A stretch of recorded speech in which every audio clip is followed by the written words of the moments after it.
Egypt, a land of enduring mystery. The great river Nile carves its path. It has been the lifeblood of this nation. For millennia, civilizations have flourished here. On the Nile's west bank, near Luxor, ancient Thebes once stood in majesty. This was the traditional domain of the departed, a sacred landscape for tombs and temples. Here, nestled within a sun-scorched bay, lies the site known as Deir el-Bahari. Dramatic limestone cliffs rise sheer and stark. They form a natural, imposing amphitheatre. The desert sun beats down with fierce intensity, creating a scene of desolate beauty. This was a place chosen for sacred monuments, a location that speaks of power and eternity. Within this breathtaking natural theatre stands a structure. It is the Mortuary Temple of Queen Hatshepsut. Its pale colonnades gleam against the golden rock, a striking contrast of human artistry and nature. The ancient Egyptians called it Djeser Djeseru. This name translates to Holy of Holies, or perhaps the Sublime of the Sublimes. Its visual impact remains undiminished by time. Even now, thousands of years later, visitors are struck by its profound grandeur. A palpable sense of awe fills the air.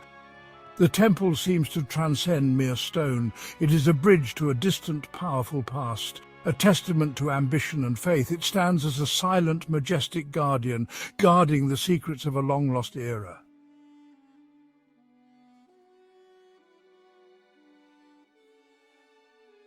The Mortuary Temple of Hatshepsut is rightly famed. It is considered a masterpiece of ancient architecture. Its design was revolutionary for its time, breaking from many established traditions. The architect Senenmut showed great ingenuity. He created a structure of enduring beauty, one that harmonizes perfectly with its surroundings, a building that seems to grow from the cliffs. The temple is arranged on 3 ascending terraces. These broad courts are linked by central ramps.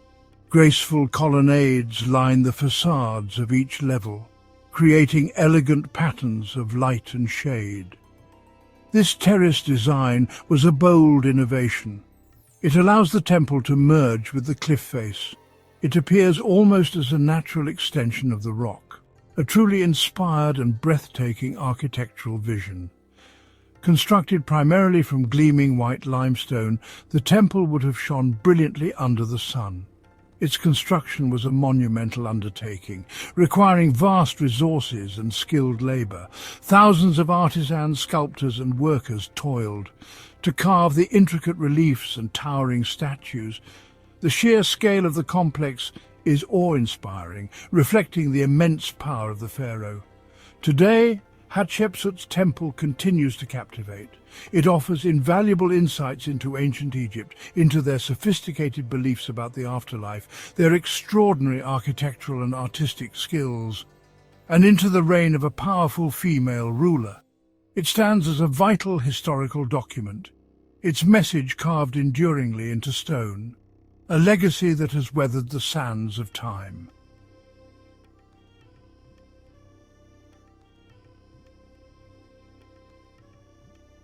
The magnificent temple did not spring into existence overnight. Its construction began early in Hatshepsut's reign, likely around her 7th regnal year, circa 1473 BCE. This was a period of stability and growing ambition. Hatshepsut, now firmly established as pharaoh, sought to leave an indelible mark on Egypt's sacred landscape. A monument that would speak of her power and piety, a structure to rival those of her male predecessors. The vision for Djeser Djeseru is often credited to one man, Senenmut, Hatshepsut's trusted steward and architect. He was a figure of immense influence and talent, overseeing many of the Queen's most ambitious projects. Some scholars suggest a close personal relationship beyond that of a queen and her loyal official. His genius lay in understanding Hatshepsut's desires and translating them into breathtaking architectural reality. The choice of Deir el-Bahari was deeply significant. This bay in the Theban cliffs already held sacred importance. It was adjacent to the Mortuary Temple of Mentuhotep II, a revered pharaoh from the Middle Kingdom. Hatshepsut consciously linked herself to this great unifier. The site was also considered sacred to the goddess Hathor, a powerful deity associated with love, beauty, and the afterlife. This location provided a dramatic, almost theatrical backdrop. The scale of the undertaking was truly monumental. It was to be a temple unlike any seen before in Egypt. Vast resources were marshalled for its creation. Labour, materials, and artistic skill were all required. Hatshepsut was not merely building a temple. She was crafting a powerful statement of her divine right. Her legitimacy as pharaoh would be carved into its very stones, a legacy intended to endure for all eternity.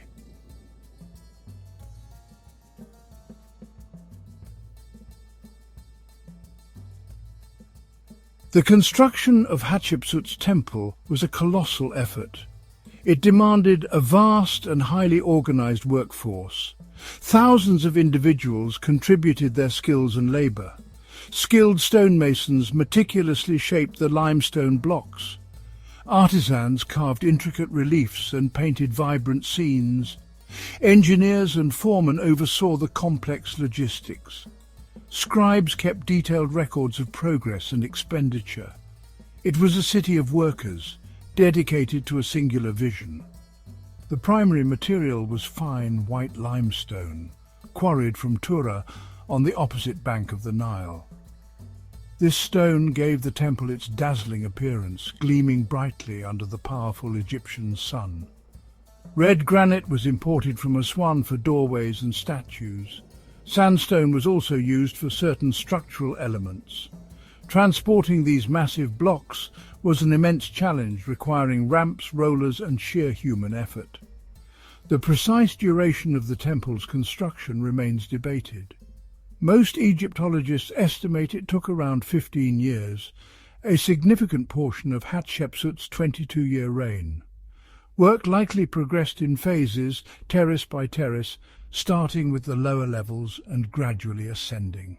Each ramp and colonnade meticulously aligned, the vast courts slowly taking shape against the cliffs, a testament to careful planning and sustained effort. The engineering challenges were considerable for the time.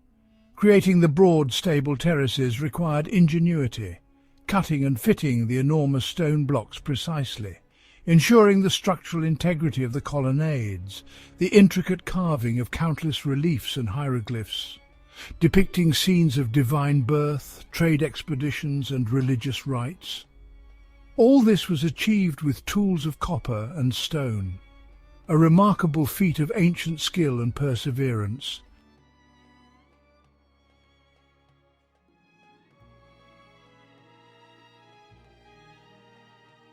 Hatshepsut's temple housed shrines dedicated to key deities, integrating her mortuary cult with Thebes' religious landscape.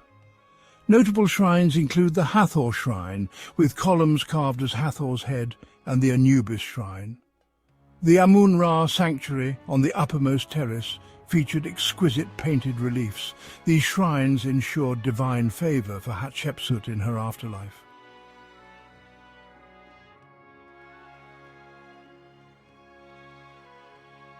Hatshepsut's mortuary temple stood as a glorious monument, but her tomb was hidden. The temple was for her cult, sustaining her spirit in the afterlife. However, it was not her final resting place. Hatshepsut sought a hidden burial in the Valley of the Kings. The valley offered secrecy, vital for protecting royal mummies. For centuries, Hatshepsut's tomb remained an enigma. Archaeologists scoured the hills, yet her mummy eluded them. Speculation abounded regarding her ultimate fate and burial. Some wondered if her tomb had been destroyed, while others believed it lay undiscovered. The search for her was a significant missing piece in Egyptian history. Thutmose III attempted to erase Hatshepsut from historical records. Her statues were defaced, her cartouches removed, raising questions about her tomb. The quest to find her became an attempt to restore a powerful figure. The Valley of the Kings held many secrets. Each discovery offered hints but no definitive answers. Early explorers documented tombs, yet none were Hatshepsut's. The search required patience, research, and luck. The world awaited the moment her sanctuary would yield its secrets.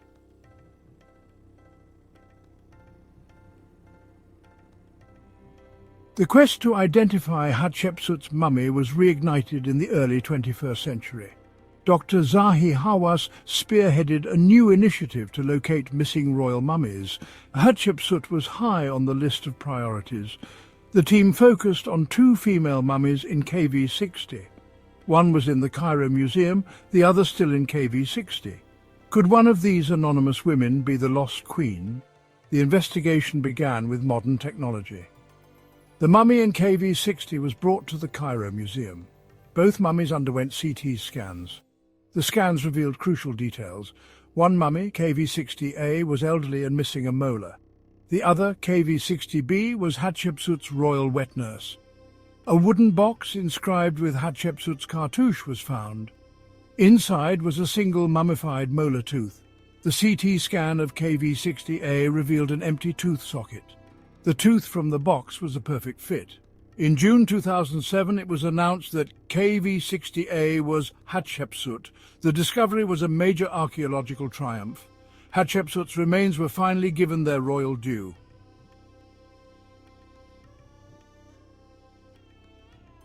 Hatshepsut's temple played a crucial part in Thebes' beautiful festival of the valley, celebrating rebirth and renewal. The festival reaffirmed the divine order and the power of Amun-Ra. The bark of Amun-Ra crossed the Nile to Hatshepsut's temple. Special rituals honored Amun-Ra and Hatshepsut. The festival transformed the West Bank into a vibrant landscape of divine encounter.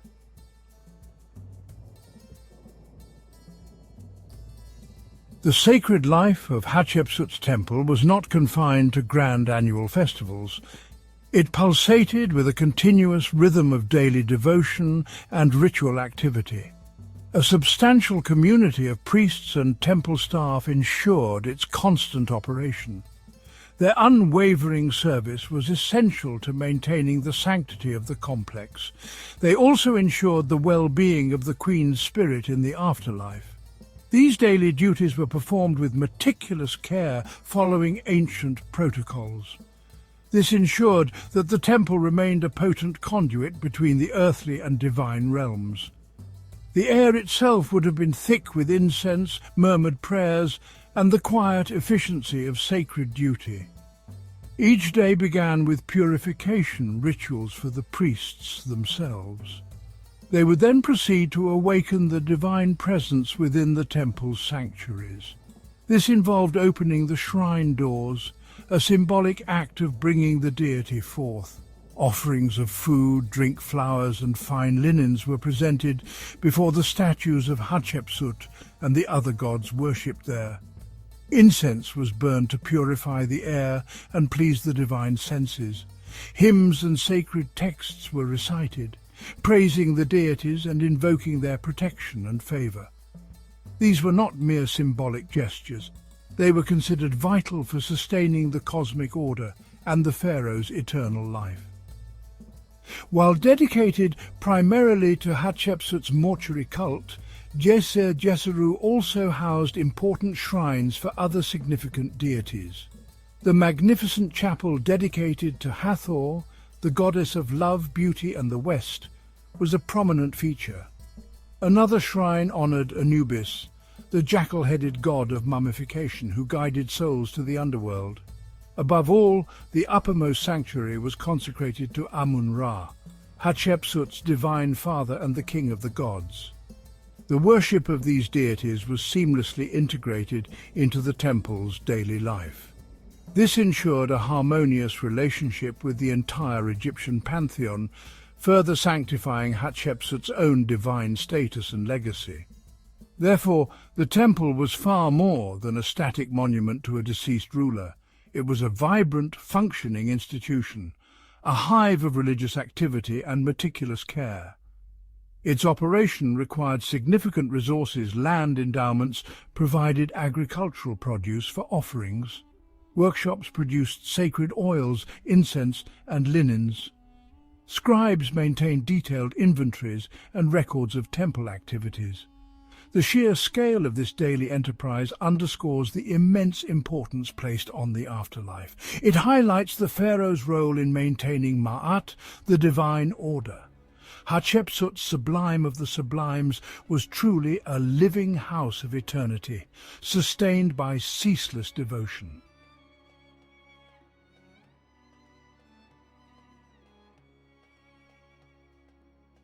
After Hatshepsut's reign, Thutmose III took power. He began erasing her memory from records. Statues were defaced, names removed.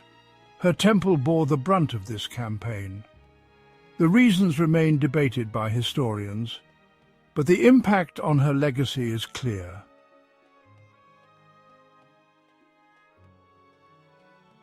Centuries after Hatshepsut, Egypt faced the Amarna period under Akhenaten. He promoted the Aten, suppressing traditional gods. Temples of Amun-Ra were defaced. Hatshepsut's temple suffered greatly. Akhenaten's death saw restoration efforts. Temples were repaired, but scars remained. Later periods brought new challenges. Hatshepsut's temple faced neglect and quarrying. It faded into the sands of time. Under Greek rulers, Egypt saw a renewed interest in ancient traditions. The Ptolemies presented themselves as successors to the pharaohs. They restored many older temples. Deir el-Bahari saw minor cultic activity and adaptive reuse. Its grand pharaonic religious life was long past. The site remained a powerful reminder of a bygone golden age. Over time, the temple complex was gradually abandoned. The desert winds began to reclaim the structure. Sand accumulated in its courts and against its colonnades. The vibrant paint on its reliefs faded under the relentless sun. The precise details of its decline into ruin are scarce. Its original function as a mortuary temple ceased. The ancient gods fell silent within its once hallowed halls. With the spread of Christianity, many ancient temples were repurposed. Deir el-Bahari attracted a new faith. A Coptic Christian monastery was established within the ruins. This monastery became known as the Monastery of St. Foibamon. The area gets its Arabic name, Deir el-Bahari. This name translates to Monastery of the North. The ancient stones were given a new sanctity. The monks occupied parts of Hatshepsut's temple for centuries. They adapted the ancient structures to suit their needs. Walls were built, and some reliefs were covered with Christian paintings. Shrines once dedicated to Egyptian gods became chapels for Christian worship. This period of Coptic occupation further altered the temple's appearance. Eventually, this monastery too was abandoned, likely by the 11th century. The temple then lay largely forgotten by the outside world, waiting for its rediscovery and meticulous excavation in the modern era.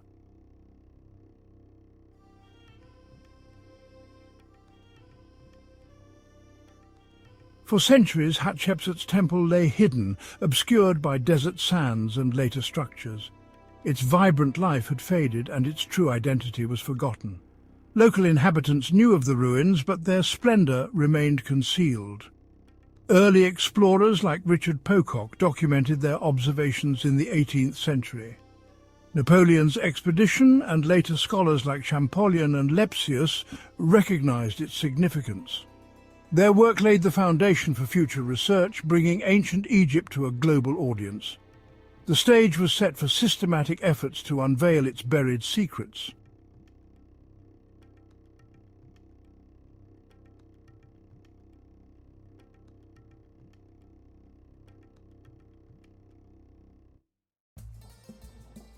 The mid-19th century marked a shift towards systematic archaeological work in Egypt.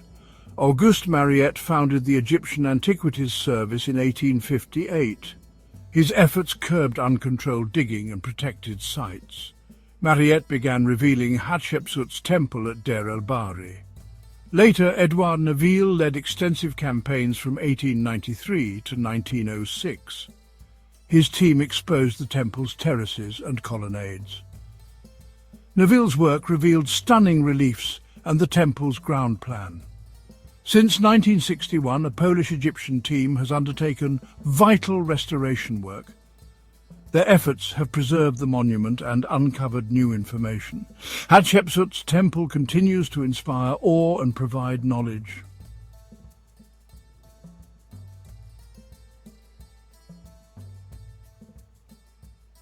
The Mortuary Temple of Hatshepsut, Djeser-Djeseru, stands as a singular achievement, a radiant beacon of ancient architectural ingenuity. Carved into the dramatic Deir el-Bahri cliffs, its beauty remains undiminished. The dream of a remarkable female pharaoh brought to life in stone. Her ambition and connection to the divine resonate from every colonnade, a monument without precise parallel in Egyptian heritage. The harmonious design attributed to Senenmut speaks of a deep understanding of landscape, a testament to an era of peace, prosperity and artistic expression. Its ascending terraces continue to draw the eye and spirit upwards. The journey of this magnificent temple through time is a compelling narrative. It tells a story of grandeur, faith, turmoil and rebirth. From its sacred foundation, it served its queen and the gods of Egypt. Its courts once echoed with the beautiful festival of the valley. Its sanctuaries witnessed the quiet reverence of daily rituals. Then Thutmose III's proscription fell upon its walls, attempting to erase a queen. Later, Akhenaten's reign left its own distinct marks. Centuries of fading light and encroaching desert sands followed, yet the spirit of Djeser-Djeseru endured through all these trials. The rediscovery and excavation unveiled its long-hidden splendor. Early explorers and archaeologists brushed away the debris of centuries. Their efforts revealed the full majesty of its design and reliefs. The soul of Djeser-Djeseru was brought back into the light. Today, international collaborations continue the crucial work. Teams conserve its fragile narratives and reconstruct sections. They piece together the story of Hatshepsut and her era. The temple remains a living archive of ancient Egyptian culture. The Mortuary Temple of Hatshepsut transcends its identity as an archaeological site. It is a place of profound cultural and historical significance. Visitors from around the world walk its courts with awe. They hear echoes of a sophisticated ancient civilization. The temple stands as an enduring monument to human ambition. It speaks of deep spiritual aspiration and artistic achievement. It is the lasting legacy of the formidable female pharaoh who dared to rule. Her Djeser-Djeseru, the Holy of Holies, stands majestically, a timeless beacon against the Egyptian sands.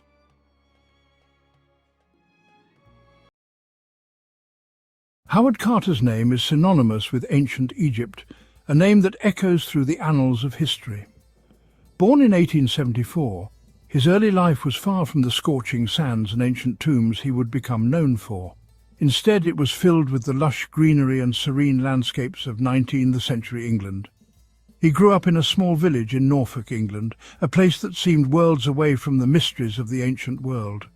His father, a gifted artist, instilled in him a love for art and meticulous detail. This artistic environment nurtured his budding talents. Young Carter was a keen observer, fascinated by the natural world. He would spend countless hours exploring the countryside, observing the intricate details of plants and animals.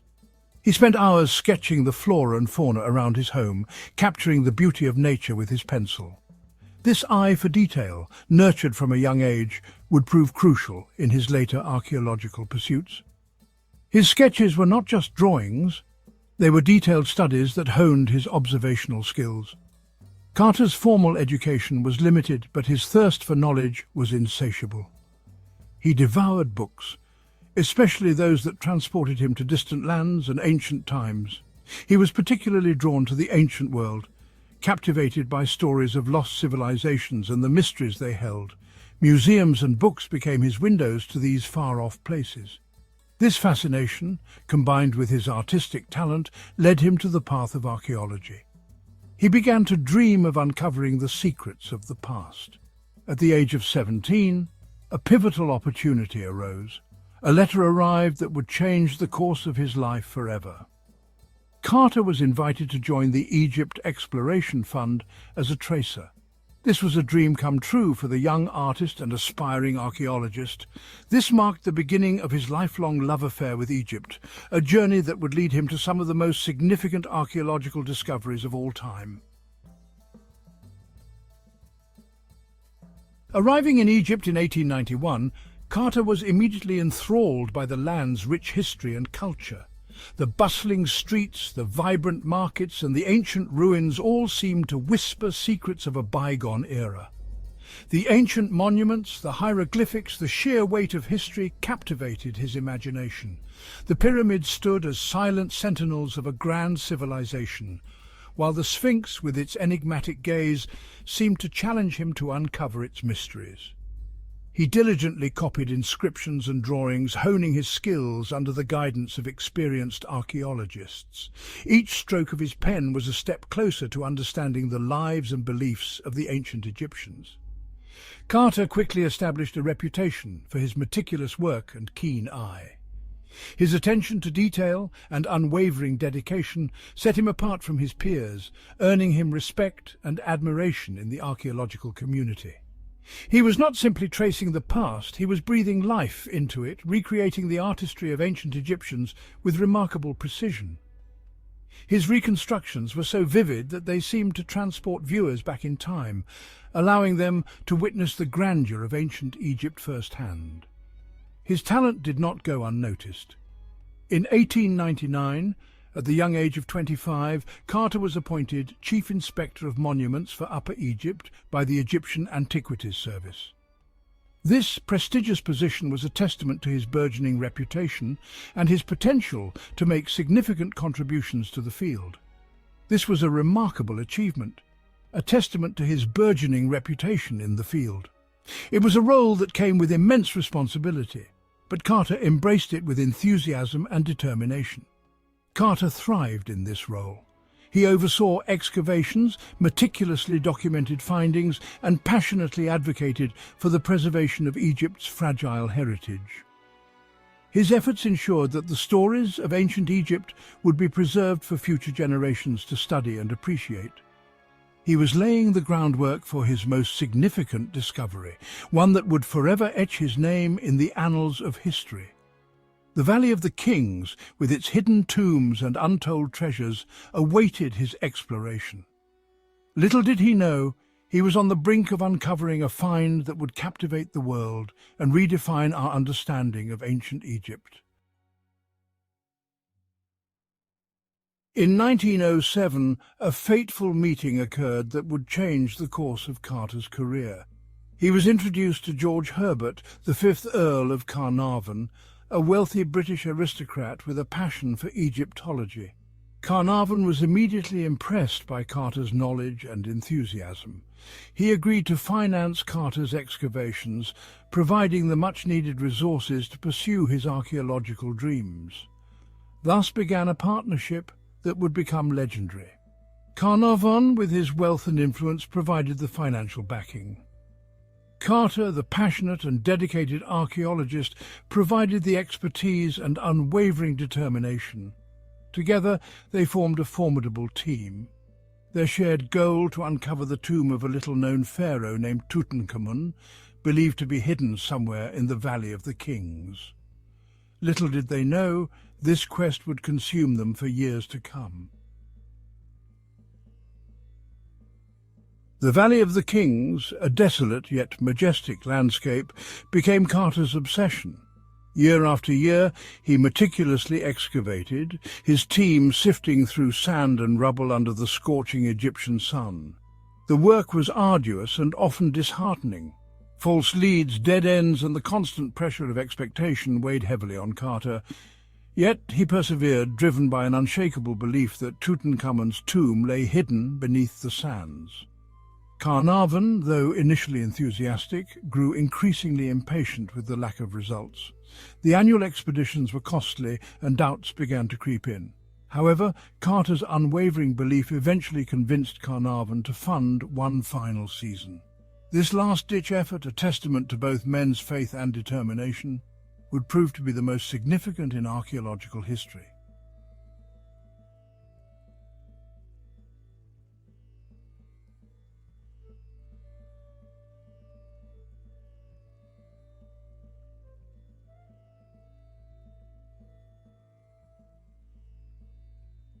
A fateful discovery, uncovering the steps to Tutankhamun's tomb. November 4th, 1922, dawned like any other day in the Valley of the Kings. The air was crisp and the golden hues of the rising sun bathed the ancient landscape in a mystical glow. Carter's team, weary from years of toil, began work on a new section, clearing debris near the tomb of Ramesses VI. They had been at this for so long, their hopes often dashed by false leads and empty chambers. As they dug, they stumbled upon a series of steps cut into the rock. The discovery was unexpected, a glimmer of hope in their relentless pursuit. Excitement rippled through the team. The air buzzed with anticipation and the possibility of a monumental find. Could this be it? Could this be the entrance they had been tirelessly searching for? The questions hung in the air, heavy with expectation. Carter, cautious yet optimistic, ordered the steps to be cleared. Every movement was deliberate, every action filled with the weight of history. As the sand and rubble were removed, a sealed doorway emerged, marked with the necropolis seal. Hope surged through Carter. This seal was a sign, a promise of something extraordinary. This was no ordinary tomb. The intricate designs on the seal suggested something far more significant. With bated breath, Carter sent a telegram to Carnarvon, who was back in England. The message was brief but filled with excitement and urgency. At last have made wonderful discovery in Valley, a magnificent tomb with seals intact, recovered same for your arrival, congratulations. The words were simple, yet they carried the weight of years of effort and dreams. The world was about to rediscover Tutankhamun. This was the beginning of a journey that would captivate the imagination of millions and rewrite history.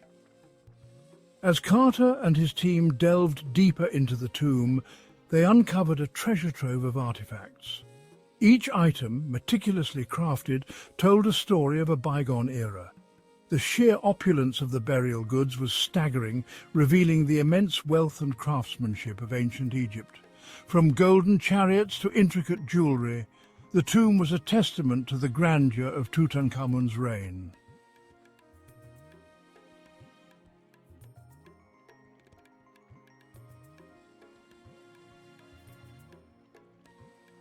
The discovery of Tutankhamun's tomb sparked a global fascination with ancient Egypt.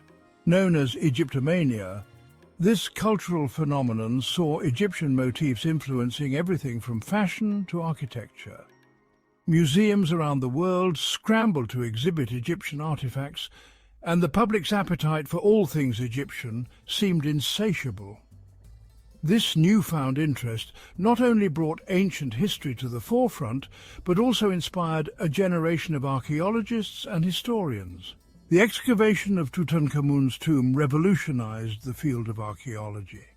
It set new standards for excavation techniques and documentation, ensuring that future discoveries would be preserved with the utmost care.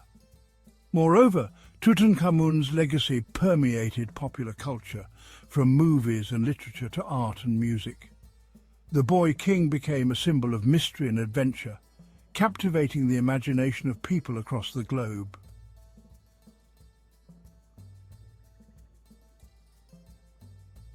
Even today, the allure of Tutankhamun endures. His tomb remains one of the most visited sites in Egypt, drawing millions of tourists each year. The treasures of Tutankhamun continue to tour the world, enchanting audiences with their beauty and historical significance. The story of the boy king, discovered almost a century ago, still resonates, reminding us of the timeless fascination with ancient Egypt and its enigmatic pharaohs.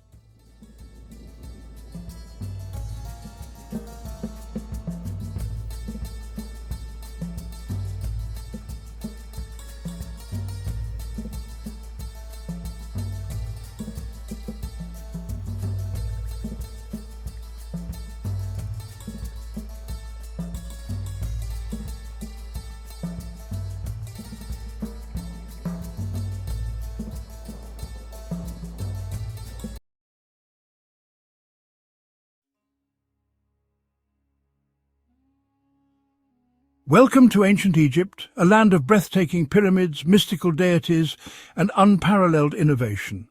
But beyond the monuments and mythology lies a fascinating story of how the ancient Egyptians maintained their health and nourished their bodies. Wellness was not just a personal endeavor, but a cultural cornerstone, deeply intertwined with their spiritual beliefs and daily practices. Join us as we explore the remarkable world of Egyptian medicine and diets, uncovering the secrets of their holistic approach to well-being.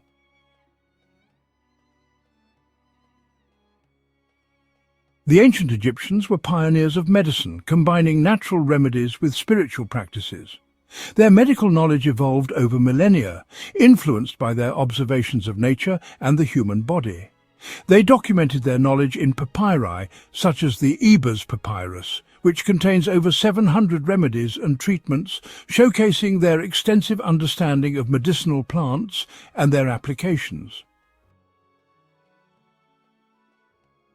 The Edwin Smith Papyrus, one of the earliest known surgical manuals, highlights their advanced surgical techniques and anatomical knowledge.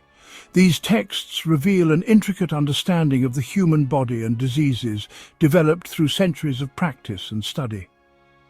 Temples dedicated to Imhotep were not only places of worship, but also centers for healing, reflecting the integration of medicine and religion in their culture. These sanctuaries offered treatments that combined prayers, rituals, and practical remedies, evolving into sophisticated centers of medical practice.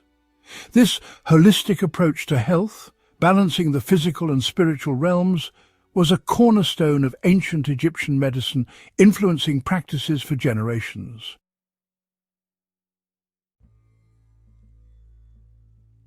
The ancient Egyptians relied on the natural world for healing. Honey was prized for its antiseptic properties and used to treat wounds, while garlic was a common remedy for heart health and stamina. Willow bark, a natural source of salicylic acid, was used to alleviate pain, foreshadowing the development of aspirin thousands of years later. They also excelled in treating physical injuries. Splints made from reeds and bandages soaked in medicinal oils were used to set fractures. For infections, they employed antiseptic poultices made of resin, honey, and even copper salts, which have antibacterial properties. Dental health was a significant concern. The Egyptians used tooth powders made from crushed eggshells and ash to clean their teeth, though they faced challenges due to the abrasive nature of their bread, which wore down enamel over time. Aloe vera was another versatile remedy, used to soothe skin irritations and burns. Poppy seeds were utilized for their sedative properties, helping to relieve pain and induce sleep. Juniper berries and their oil were used to treat digestive issues and as a diuretic. Castor oil was a common laxative, aiding in digestive health and relieving constipation.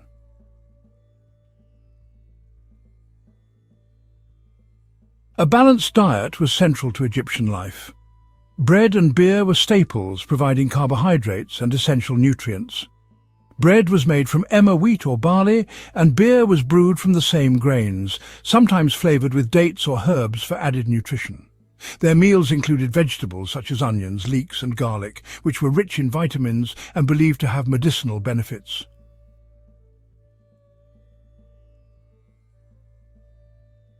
Fruits like figs, dates, and melons were common, adding natural sweetness and essential hydration to their diet. Fish from the Nile was an important protein source, supplemented by poultry and eggs. While red meat was reserved for the wealthy or special occasions, ordinary Egyptians had access to lentils, chickpeas, and other legumes for protein. Their reliance on whole grains made their diet high in fiber, which supported digestive health. However, the sand and grit from grinding flour often led to severe dental wear, causing pain and infections. Nuts and seeds such as almonds, sesame seeds, and flax seeds were also part of their diet, providing healthy fats and additional protein. Dairy products like cheese and milk were consumed, offering calcium and other essential nutrients for bone health. Herbs and spices, including coriander, cumin, and fenugreek, were used to flavor their food and were believed to have health benefits. Honey was a natural sweetener and was also used for its medicinal properties, adding both flavor and health benefits to their diet.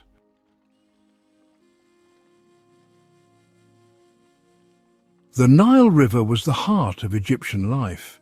Its annual floods brought fertile silt, making agriculture possible.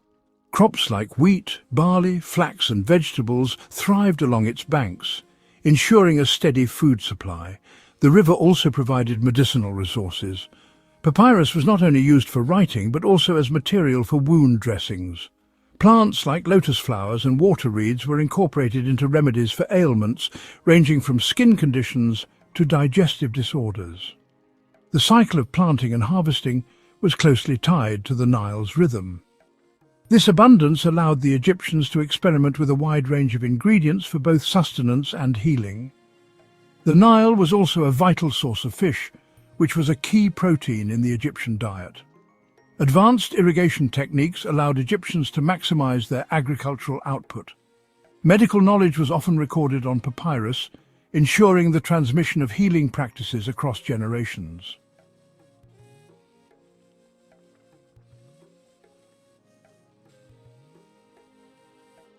The legacy of ancient Egyptian wellness lives on.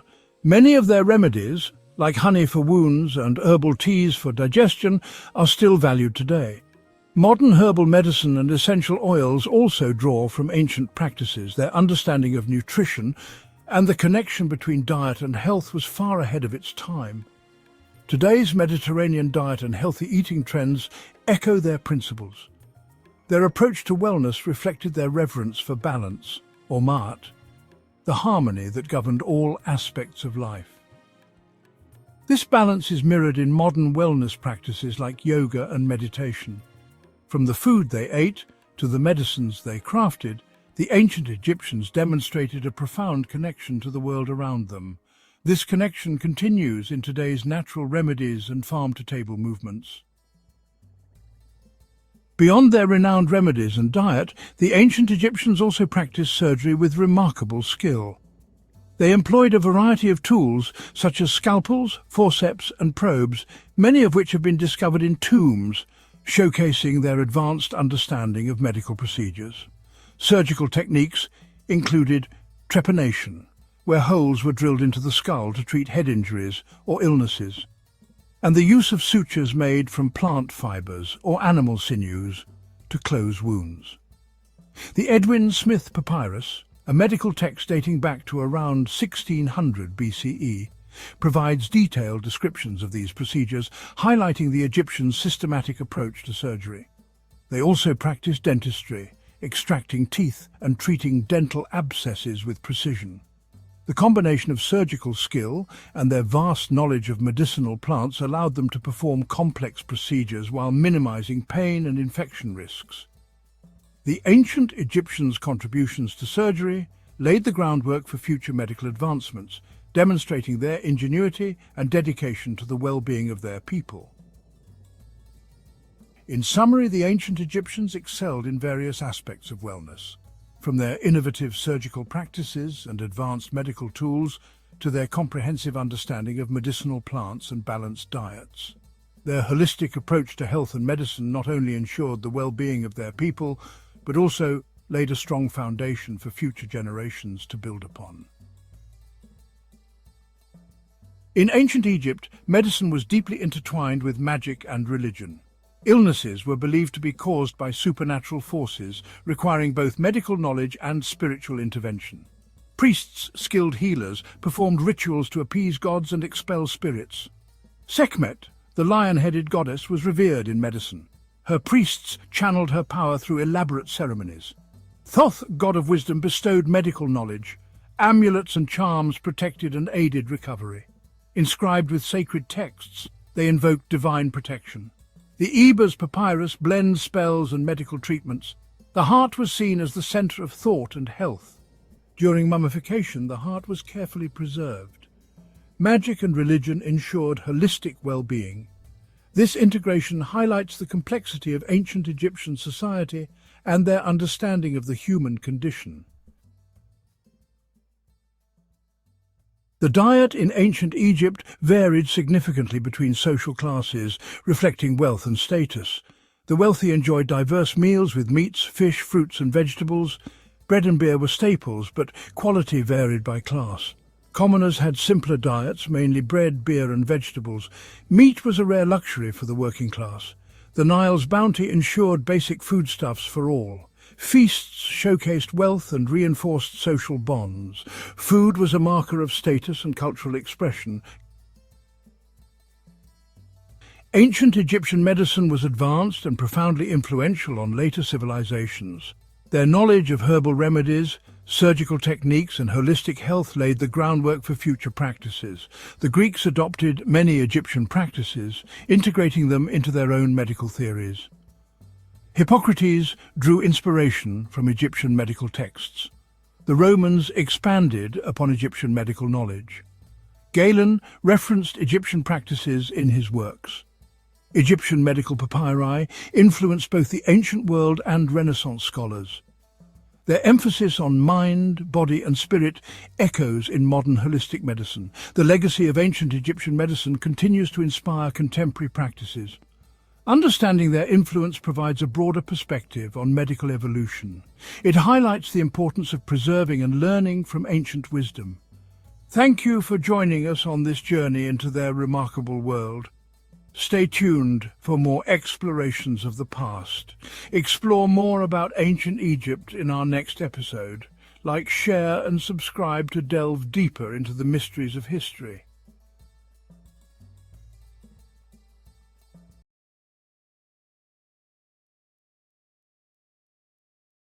The ancient Egyptians created a civilization that thrived for millennia.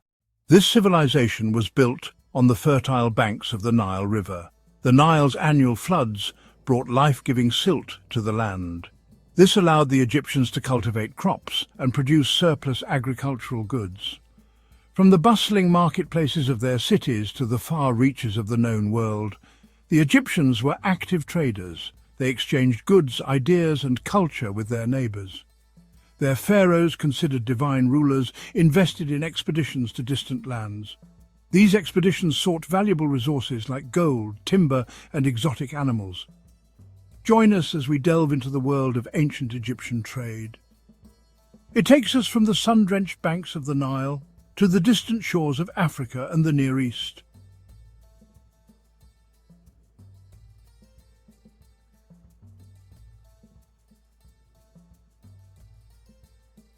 In the heart of every ancient Egyptian city lay the marketplace, a vibrant hub of activity from dawn till dusk.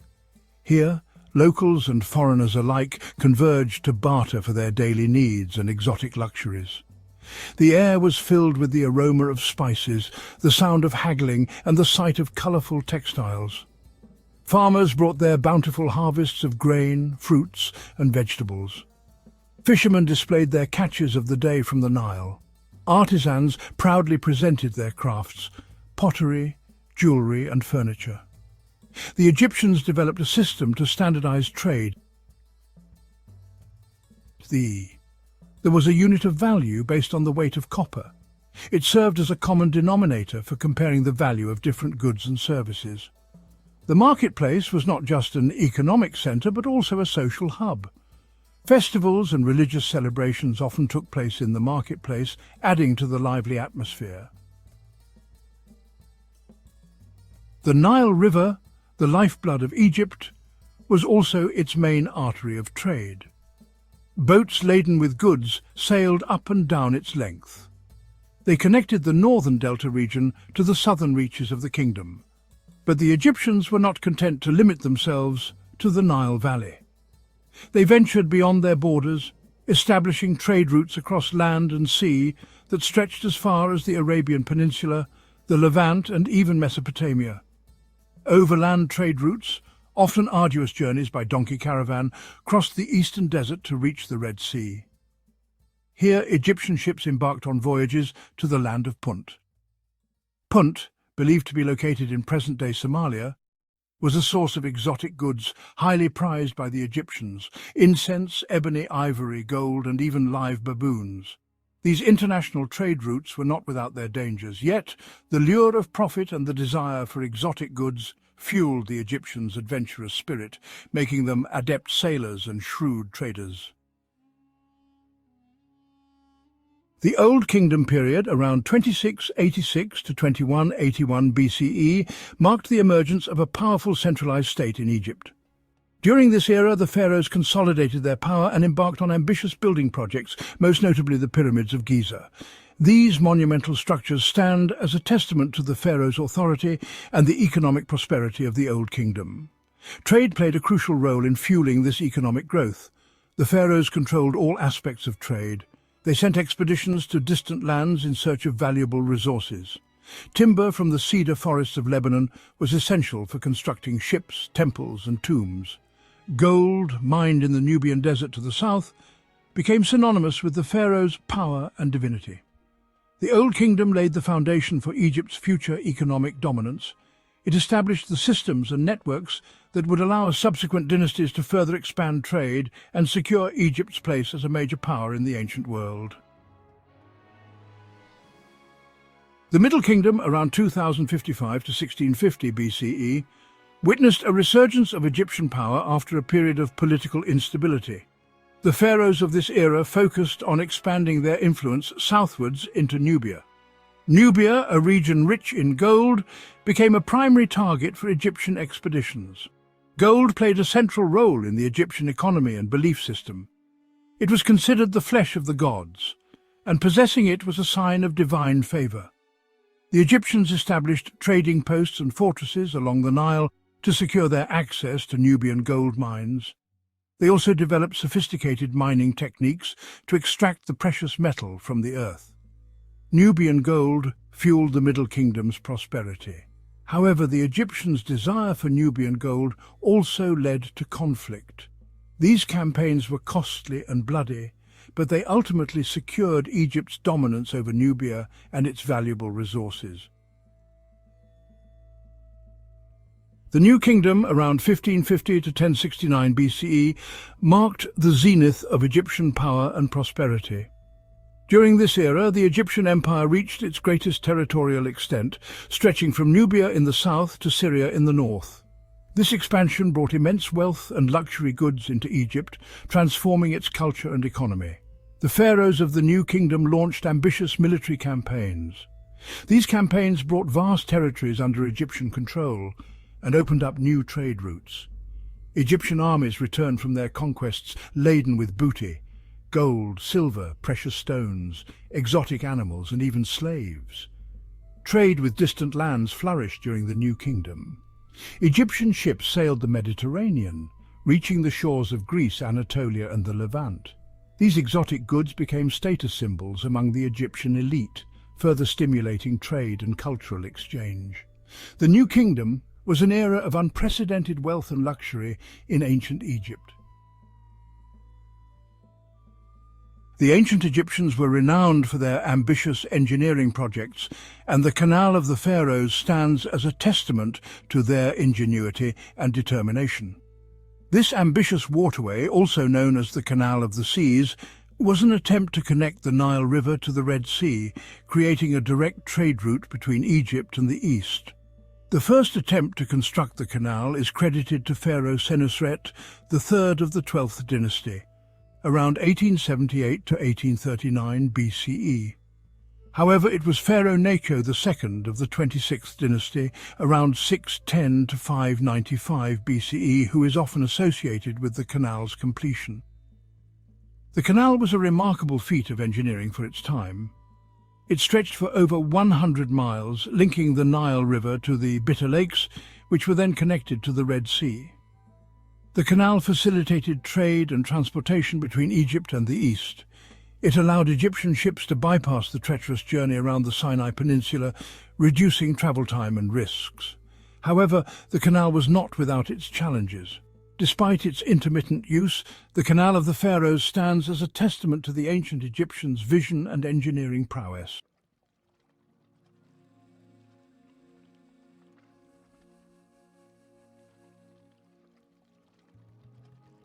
The once mighty Egyptian empire did not last forever. Political instability, internal strife, and the rise of new powers in the region gradually eroded Egyptian dominance. By the late period, around 747 to 332 BCE, Egypt was a shadow of its former self, its economy weakened and its trade networks disrupted. The decline of Egyptian trade was due to a combination of factors. Internally, political instability and internal conflicts weakened the central government's control over trade routes and resources. The rise of independent kingdoms in Nubia further disrupted trade to the south. External pressures also played a role. The emergence of new powers, such as the Assyrians, Babylonians and Persians, challenged Egyptian hegemony in the Near East. The decline of Egyptian trade had a profound impact on the empire's economy and society. The decline of Egyptian trade marked the end of an era.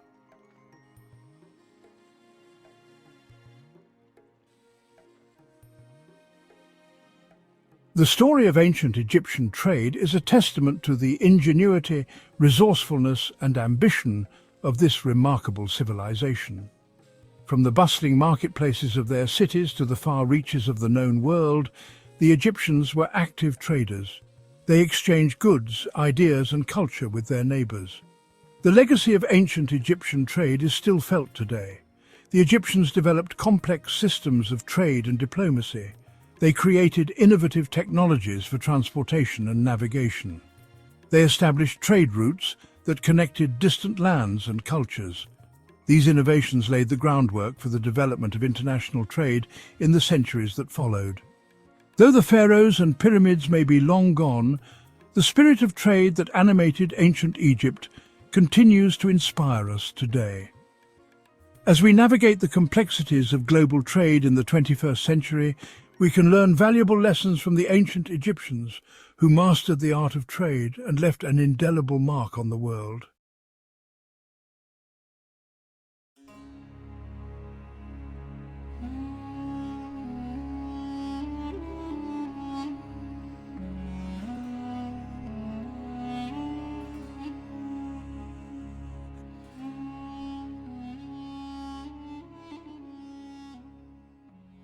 Imagine sailing across the tranquil waters of Lake Nasser in southern Egypt, where the serene environment envelops you in a sense of timelessness.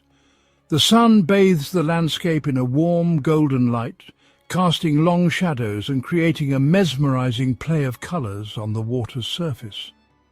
As you glide across the lake, a majestic sight emerges on the horizon, gradually revealing itself in the distance. A sandstone temple, its massive pylons reaching for the sky, stands as a testament to a bygone era, echoing the grandeur of ancient civilizations. This is the Temple of Kalabshah, a magnificent structure that has witnessed the ebb and flow of history for over 2 millennia, standing proudly by the lake. The Temple of Kalabshah, originally situated at Bab al-Kalabshah, was one of the largest and most impressive temples in Nubia, showcasing the architectural prowess of its builders. Nubia, an ancient region spanning southern Egypt and northern Sudan, was a land of rich history and vibrant culture, where the past and present intertwine. The Nubians, renowned for their strength and resilience, developed a unique civilization that interacted closely with their Egyptian neighbors, sharing and exchanging cultural and technological advancements. The Temple of Kalabshah stands as a powerful symbol of this dynamic relationship, embodying the rich tapestry of Nubian and Egyptian history. The Temple of Kalabshah was dedicated to Mandulis, the Nubian sun god. This magnificent structure stands as a testament to the rich cultural and religious heritage of ancient Nubia. Mandulis, often depicted as a falcon-headed man, represented power, protection and healing in Nubian belief. His image adorned many temples and monuments, symbolizing his importance in the daily lives of the Nubian people. He was a central figure in the Nubian pantheon, revered as a benevolent deity who brought light and life to the land. The sun, a vital element in Nubian culture, was seen as his divine manifestation. The temple at Kalabshah served as a place of worship and devotion, where offerings were made and rituals performed to honor this powerful god. Priests conducted ceremonies to ensure the favor of Mandulis, seeking his blessings for prosperity and health. The construction of the temple spanned several centuries, beginning during the Roman period in the reign of Emperor Augustus around 30 BC. This long construction period allowed for a blend of styles and influences. Over the years, subsequent rulers, including Roman emperors and Nubian kings, added their own contributions to the temple complex. Each ruler left their mark, enriching the temple's history and significance.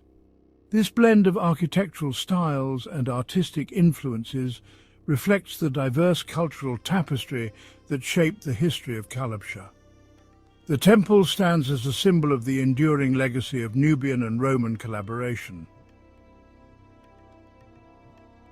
The Temple of Kalabsha, built with sandstone quarried from the surrounding desert, is a masterpiece of ancient architecture.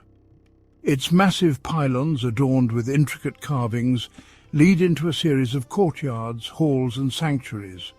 The walls of the temple are covered with hieroglyphics and reliefs depicting scenes from Egyptian mythology, religious rituals and the lives of pharaohs. Within the temple's sacred chambers, priests perform daily rituals, offering prayers and sacrifices to appease the gods. The scent of incense filled the air as worshippers gathered in the courtyards, seeking the favor of Mandulis and other deities. The temple was not only a place of worship, but also a center of learning and culture, where scribes copied sacred texts and artists honed their skills.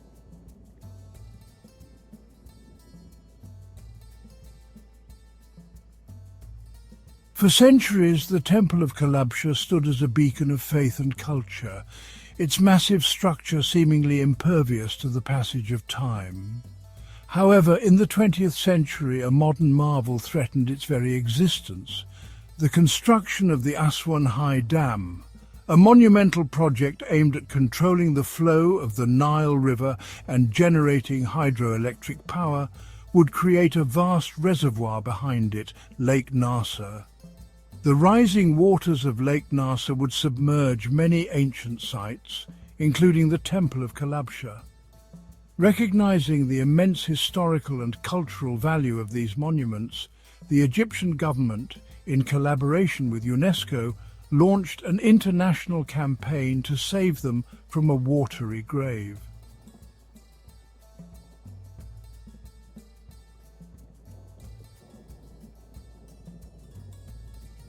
The international campaign to save the monuments of Nubia, launched in 1960, was an unprecedented undertaking. It was a call to action that resonated across the globe, drawing attention to the rich cultural heritage at risk of being lost forever. Archaeologists, engineers and experts from around the world joined forces in a race against time to document, dismantle and relocate threatened monuments. This collaborative effort showcased the power of international cooperation in preserving history. The Temple of Kalabsha, one of the largest and most significant structures at risk, became a focal point of this international effort. Its grandeur and historical importance made it a symbol of the campaign's success. The relocation process was a remarkable feat of engineering. It required innovative solutions and meticulous planning to ensure the temple's integrity was maintained throughout the move. First, the temple was meticulously documented, with every stone, carving and inscription carefully photographed and catalogued. This detailed record was crucial for the accurate reassembly of the temple at its new location.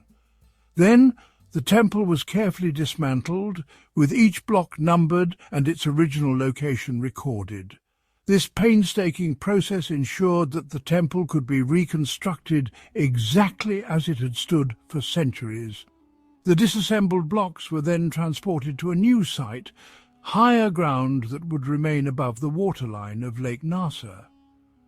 This new location would protect the temple from the rising waters, preserving it for future generations to admire and study.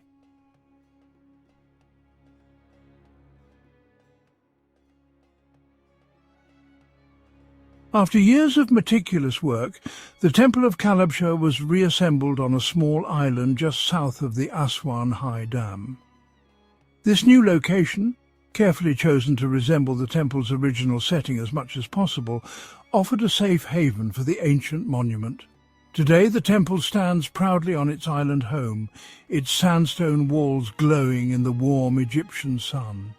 The relocation of the Temple of Kalabsha stands as a testament to the power of international cooperation and the importance of preserving our shared cultural heritage.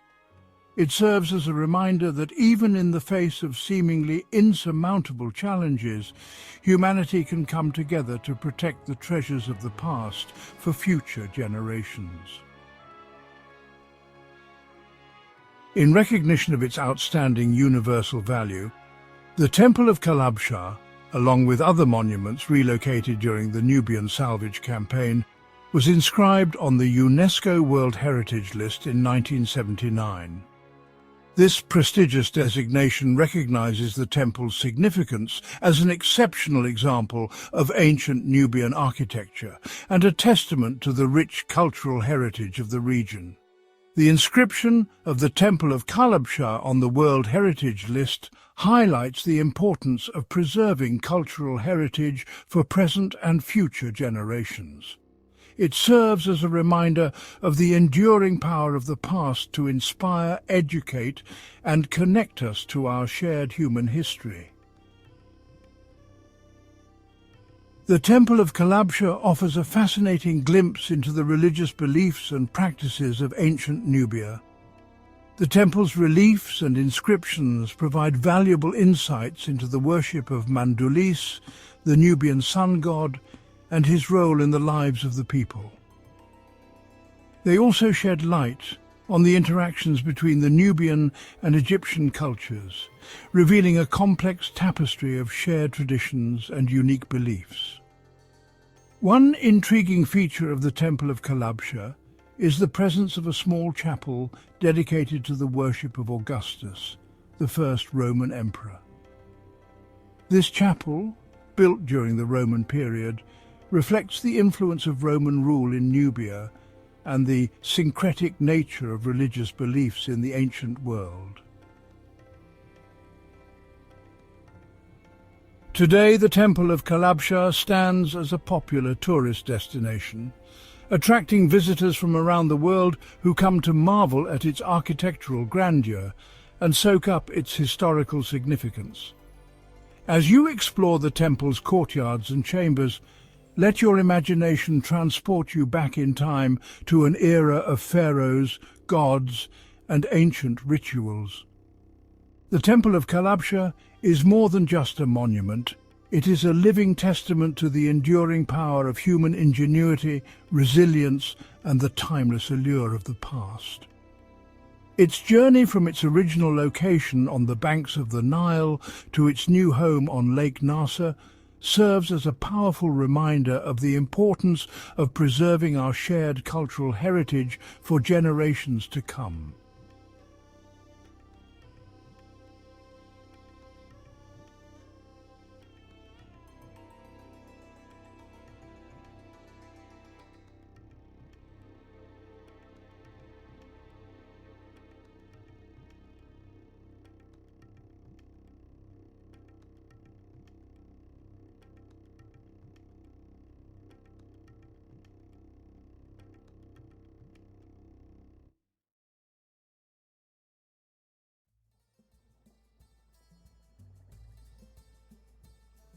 The sands of Egypt hold more than just ancient ruins and buried treasure.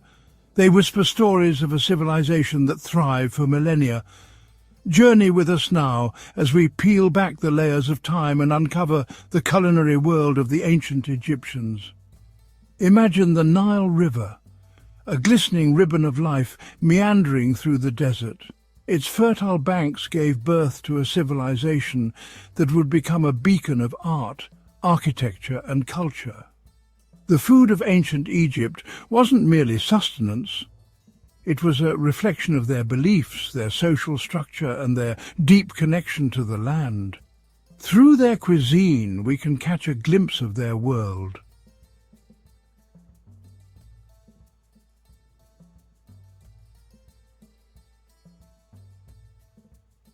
Their culinary legacy, much like their towering pyramids, stands as a testament to their ingenuity and sophistication. They transformed simple ingredients, gifted to them by the Nile, into dishes both practical and indulgent. They understood the art of flavour, the delicate dance of herbs and spices, and the importance of preserving food in a land where the sun blazed relentlessly. It's time to uncover the secrets of their kitchens, explore the ingredients that graced their tables, and discover the flavours that tantalized their palates. Join us as we embark on a culinary adventure through time.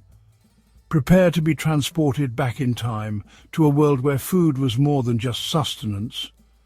It was a celebration of life itself.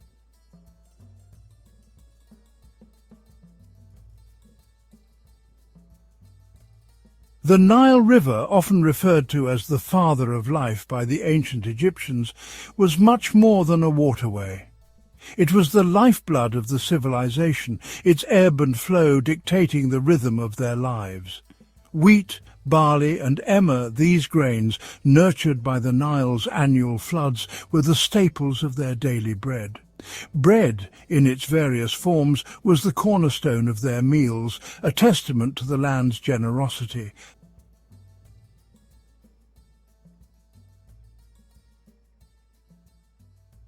Lentils, chickpeas and fava beans, these protein-rich legumes, added variety and sustenance to their diet. The ancient Egyptians were masters of cultivating the land, coaxing life from the desert with their intricate irrigation systems.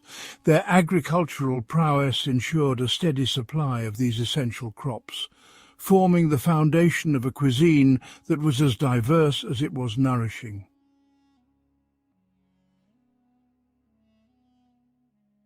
Onions, garlic and leeks, these pungent bulbs, added depth and complexity to their dishes. Lettuce, cucumbers and radishes, these refreshing vegetables, provided a welcome respite from the desert heat. Dates, figs and pomegranates, these sweet treats, offered a burst of natural sugar and were enjoyed fresh or dried. The Nile Valley, with its fertile soil and predictable floods, provided the ancient Egyptians with a rich tapestry of flavours. They embraced the land's offerings, incorporating a variety of vegetables and fruits into their diet, creating a cuisine that was both flavourful and nutritious.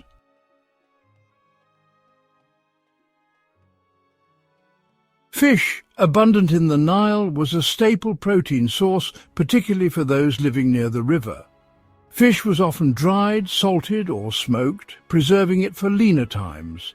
Fowls such as ducks, geese and pigeons were also a part of their diet. Meat from cattle, sheep and goats was a more luxurious food, reserved for special occasions or the elite. The ancient Egyptians were skilled hunters and fishermen, supplementing their plant-based diet with protein from the Nile and the surrounding land. From the humble fisherman to the wealthy landowner, protein sources varied, reflecting the social hierarchy of the time. Imagine the aroma of roasted meat filling the air during a feast, a symbol of wealth and prosperity.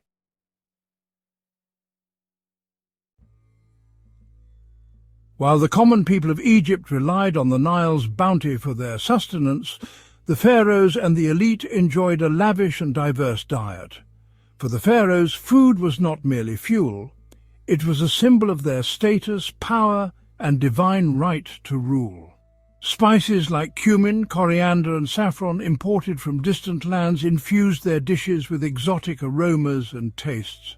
Honey, a symbol of wealth and luxury, was used liberally to sweeten their food and drinks. The pharaohs dined on delicacies that were beyond the reach of ordinary Egyptians.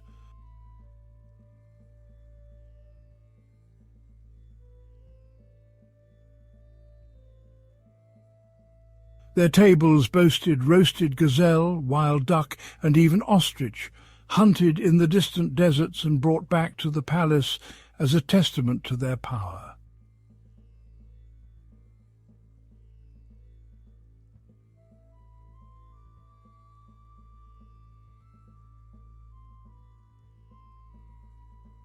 Wine, a symbol of celebration and abundance, flowed freely at these lavish banquets. Sweets, made with honey, dates and figs, provided a sweet ending to their extravagant meals. The pharaoh's meals were a far cry from the simple fare of their subjects. Their diets were a reflection of their wealth, power and access to resources that were beyond the reach of ordinary Egyptians. The pharaoh, considered a living god, had access to the most exclusive and luxurious foods, a diet designed to reflect his divine status. His meals were prepared by a dedicated team of cooks who adhered to strict rituals and guidelines to ensure their purity and quality.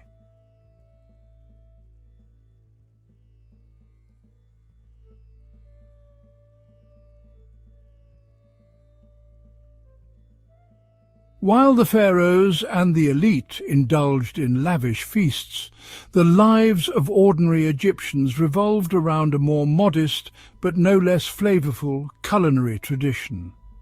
Imagine bustling marketplaces, filled with the sights, sounds and smells of daily life, where farmers brought their produce, fishermen their catch, and bakers their freshly baked bread. The common people, while not privy to the exotic ingredients that graced the pharaoh's tables, possessed a deep understanding of how to transform simple, locally sourced ingredients into satisfying and flavorful meals.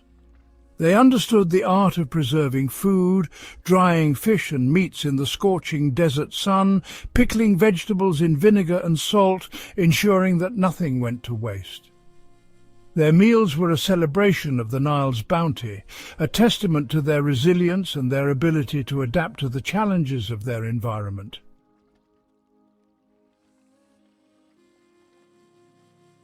The ancient Egyptians, masters of agriculture, cultivated a dazzling array of fruits that thrived in the fertile Nile Valley. Dates, with their sticky sweetness and chewy texture, were a staple food, a source of natural sugar and energy. Dates were enjoyed fresh, dried, used to sweeten cakes and breads, or even fermented into a mildly alcoholic beverage. Figs, plump and bursting with juicy sweetness, were another beloved fruit. Figs were eaten fresh, dried into chewy treats, or used to make jams and preserves. Pomegranates, with their jewel-toned seeds and tart, refreshing flavour, were highly prized. Pomegranates were enjoyed fresh, their juice used to make refreshing drinks, or their seeds sprinkled over salads and desserts for a touch of colour and tang.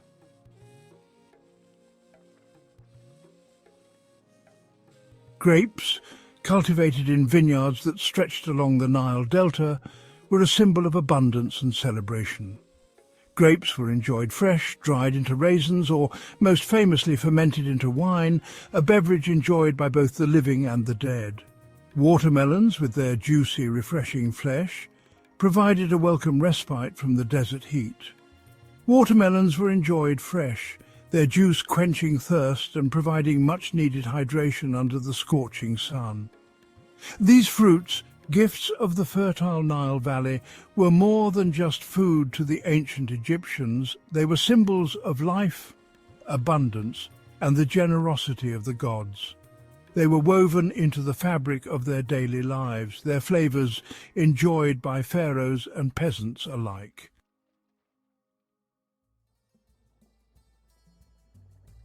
Fishermen skilled in the art of netting and trapping would cast their nets into the Nile's waters, hauling in a variety of fish from small perch to large Nile perch, their silver scales glinting in the sun. Fish, a valuable source of protein, was prepared in a variety of ways. It was grilled over open fires, baked in clay ovens, dried in the sun, or salted and preserved for leaner times. While fish was a staple for many, meat was a more luxurious food, reserved for special occasions or for those who could afford it. Cattle, sheep and goats, domesticated animals that grazed on the fertile land along the Nile, provided a source of meat, milk and hides. Hunting, while not as prevalent as fishing or animal husbandry, also played a role in providing meat for the Egyptian table.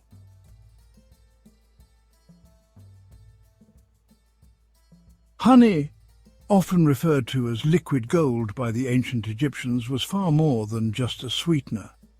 It was a symbol of purity, a gift from the gods, and a prized ingredient in their culinary repertoire. Honey was used to sweeten cakes, pastries and desserts, adding a touch of luxury to their otherwise simple fare. But honey's role in ancient Egyptian cuisine extended far beyond sweetening. It was used as a glaze for roasted meats, its sweetness caramelizing over the fire, creating a rich, flavorful crust. Honey was also used as a preservative, its antibacterial properties extending the shelf life of fruits, vegetables, and even meats.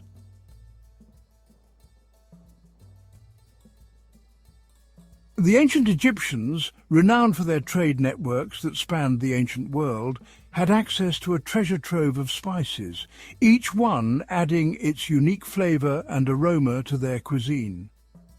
Imagine caravans laden with exotic spices arriving from distant lands, their arrival a cause for celebration in the bustling marketplaces of ancient Egypt.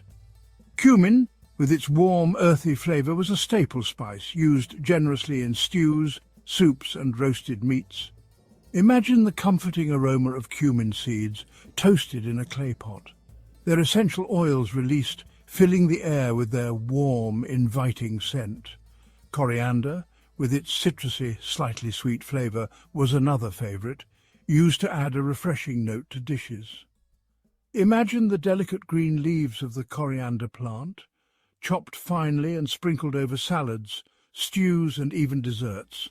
Their fresh, vibrant flavor a welcome contrast to the richness of many Egyptian dishes. Fennel, with its licorice-like flavor, was used to add a subtle aniseed note to dishes, particularly those featuring fish or seafood. Imagine the delicate fronds of the fennel bulb, used to infuse broths and stews with their unique flavor, adding a layer of complexity to the overall taste.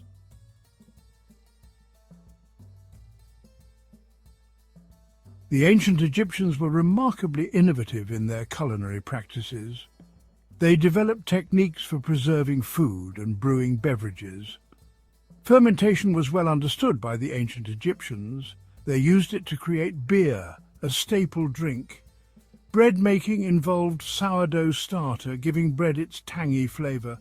They also created sweets using honey, dates, figs and nuts. These innovations left an indelible mark on the world of food and drink.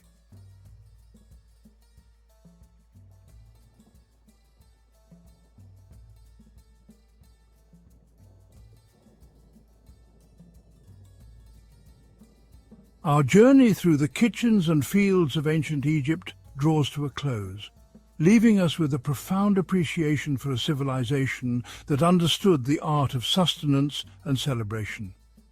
We've explored the bounty of the Nile, from its humble grains to its succulent fruits, witnessing how these simple ingredients were transformed into meals that nourished both body and soul. Imagine the echoes of laughter and conversation around a fire as families gathered to share their daily bread, the aroma of spices mingling with the smoke, creating a sensory experience that transcended time. Food wasn't merely fuel for the ancient Egyptians.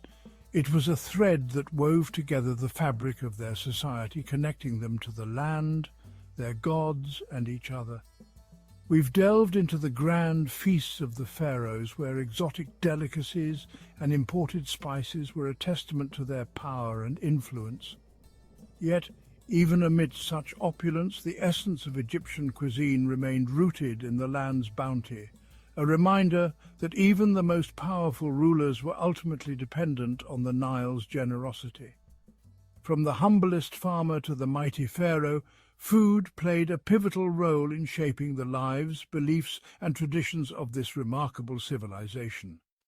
Their culinary legacy, much like their towering pyramids, stands as a testament to their ingenuity, resourcefulness, and deep-rooted connection to the natural world.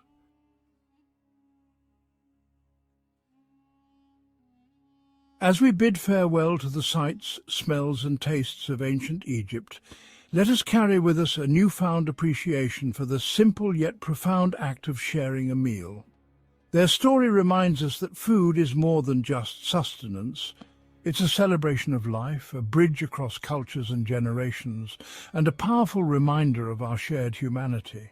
The echoes of their culinary traditions can still be heard in the cuisines of modern Egypt and beyond, a testament to the enduring legacy of a civilization that understood the true meaning of a life well lived, one shared with loved ones, around a table laden with the fruits of the earth.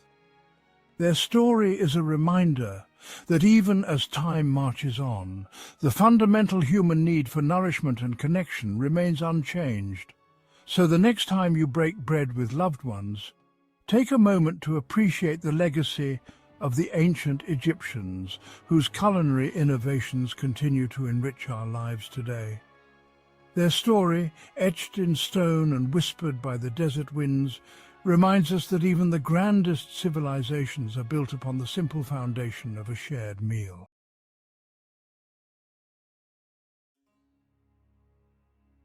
The land of Punt was a mysterious and fabled place. It held great importance for the ancient Egyptians. Punt was renowned for its abundant riches and exotic goods. Our primary knowledge of this distant land comes from ancient Egyptian sources. These records describe Punt as a source of valuable materials. Egyptians revered Punt and actively sought trade with its people. The precise nature of Punt itself, beyond its valuable resources, remains somewhat elusive to modern historians. Nevertheless, Egyptians wrote about this special land for many centuries, indicating its enduring significance in their worldview and economy.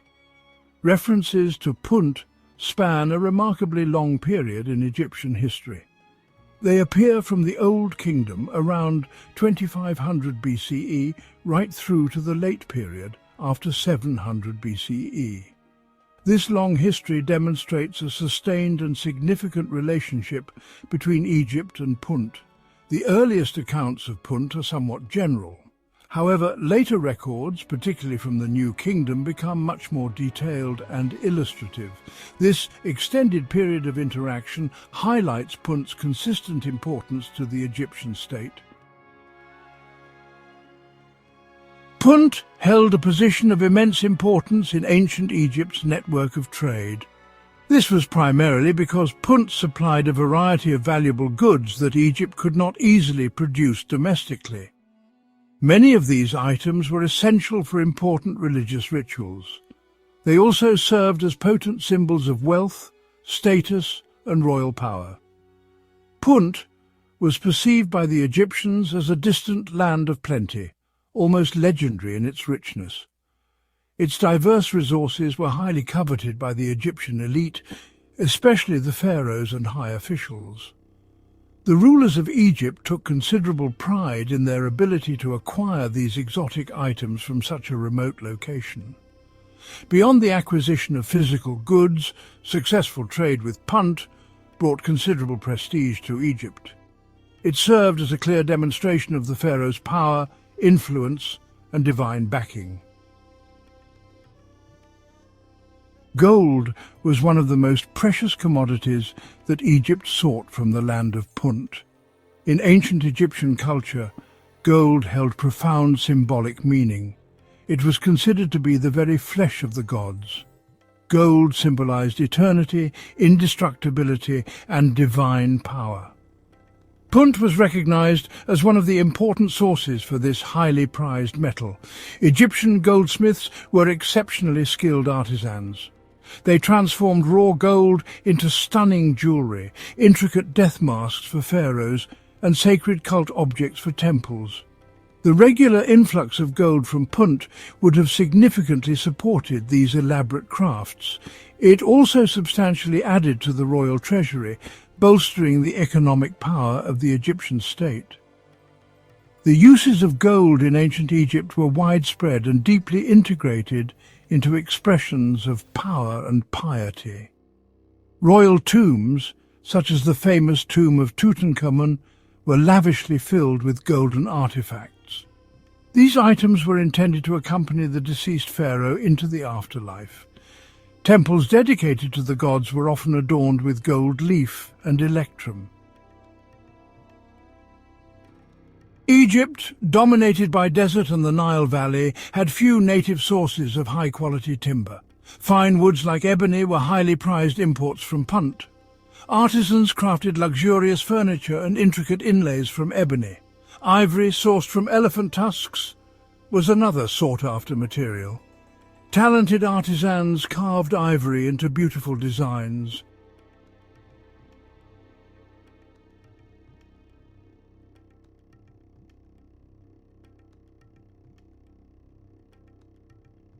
One of the most enduring mysteries surrounding the land of Punt is its exact geographical location. Despite numerous Egyptian texts and depictions referencing Punt, its precise whereabouts remain unknown to this day. This question has been the subject of intense scholarly debate for well over a century. The ancient Egyptian records provide many valuable clues, such as lists of trade goods and depictions of the Puntites and their environment. However, these records do not include any precise maps or geographical coordinates as we understand them. This uncertainty significantly adds to Punt's mystique and allure. Discovering the definitive location of Punt would represent a major archaeological breakthrough. The ongoing search continues to fascinate historians and archaeologists worldwide. Many scholars currently favour a location for Punt in the Horn of Africa. This broad region includes parts of modern-day Somalia, Djibouti, Eritrea, and the eastern highlands of Ethiopia. The types of goods consistently exported from Punt, as listed in Egyptian records, strongly support this theory. Scholars have explored links between Punt and biblical lands like Ophir. Ophir is described in the Bible as a source of immense wealth. King Solomon received gold and precious items from Ophir. The exact location of Ophir remains debated among scholars.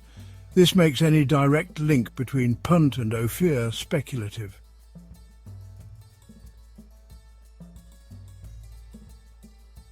The ancient Egyptians primarily travelled to the land of Punt by sea. Most expeditions involved carefully planned maritime voyages.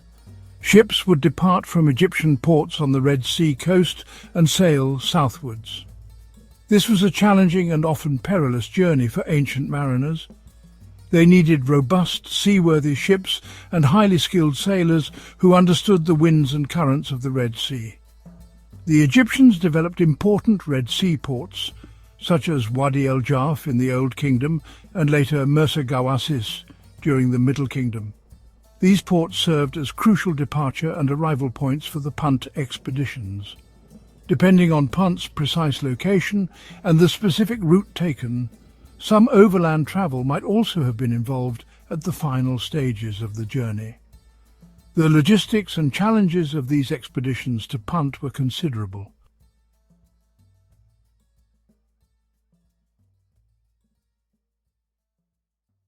Queen Hatshepsut's expedition to the land of Punt stands as one of the most famous and well-documented trading ventures in ancient history.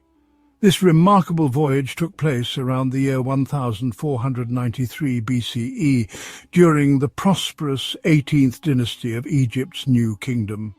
Hatshepsut was one of ancient Egypt's most powerful and successful female pharaohs. The expedition to Punt was a major highlight and significant achievement of her long and influential reign. She ensured that this grand undertaking was commemorated in extraordinary detail. These detailed records have provided invaluable information for historians studying ancient trade, shipbuilding, and international relations. Her motivations for launching such an ambitious expedition were likely a combination of economic, religious, and political factors. The most detailed account of Hatshepsut's Punt expedition is found at her magnificent mortuary temple at Deir el-Bahri, located on the west bank of the Nile at Thebes. The walls of this temple are adorned with extensive and beautifully carved reliefs. accompanied by hieroglyphic inscriptions.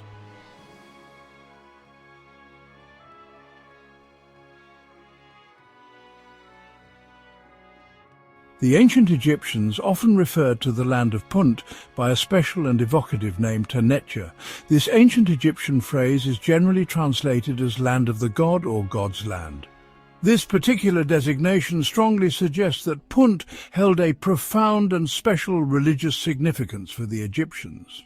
It was clearly perceived as much more than just a source of material wealth and exotic commodities. Punt was viewed as a sacred, pure, and perhaps even primordial place. This elevated Punt above the status of ordinary foreign lands in the Egyptian worldview. It imbued the distant land with a distinct mystical quality and a sense of divine connection. This name itself reflects the deep reverence they held for Punt. There are several reasons why the Egyptians may have called Punt Tanecha. Punt's influence extended far beyond trade, permeating Egyptian art and religion. It was depicted as a land of abundance and beauty. Wall carvings showcased Punt's rich resources and exotic allure. Art celebrated Punt as a utopian paradise. Religiously, Punt was God's land, a sacred place. Expeditions to Punt were sacred pilgrimages. Queen Hatshepsut's journey exemplified its significance. Her expedition was documented in Deir el-Bahari. The return brought goods and tales of divine favour. Punt's legacy echoes through Egyptian mythology and identity. Despite Punt's prominent role in ancient Egyptian society, its exact location remains one of history's enduring mysteries. Scholars and historians have long debated where this enigmatic land might have been situated. Various theories suggest locations ranging from the Horn of Africa to the Arabian Peninsula. Recent archaeological findings and modern research have provided new insights into this ancient puzzle. Discoveries of ancient Egyptian inscriptions and depictions of Puntite flora and fauna have pointed to regions along the Red Sea coast. Some scholars argue that Punt could be located in present-day Eritrea or Somalia. Analysis of ancient resin samples found in Egyptian tombs supports this theory. These resins match the botanical characteristics of trees native to the Horn of Africa. This has led many to support the theory that Punt was indeed located in this region. Recent underwater archaeological missions have uncovered remnants of ancient shipwrecks along the Red Sea. These findings suggest established maritime routes between Egypt and the Puntite lands. The debate, however, is far from settled. Some historians propose that Punt could have been a network of trade hubs rather than a single location. This theory aligns with the diverse array of products sourced from Punt, including gold, incense, ebony, and exotic animals. Each discovery brings us closer to understanding the true nature of this ancient land. The quest to pinpoint Punt's location is a testament to the enduring fascination and curiosity that this legendary land inspires in modern scholars and historians.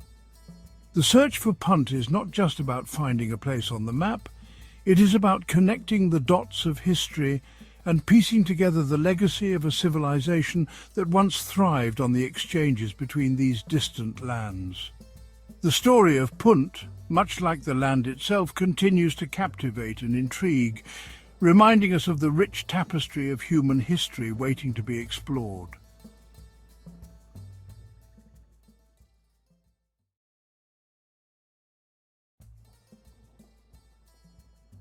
Abydos.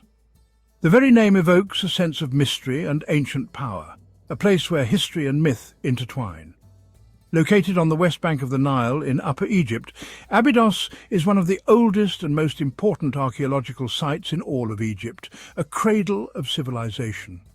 For millennia, Abydos has been a place of pilgrimage, a sacred ground where ancient Egyptians came to honor their gods and seek a connection to the afterlife. Abydos was more than just a city. It was a symbol of the eternal cycle of life, death and resurrection, a testament to the beliefs of an ancient people.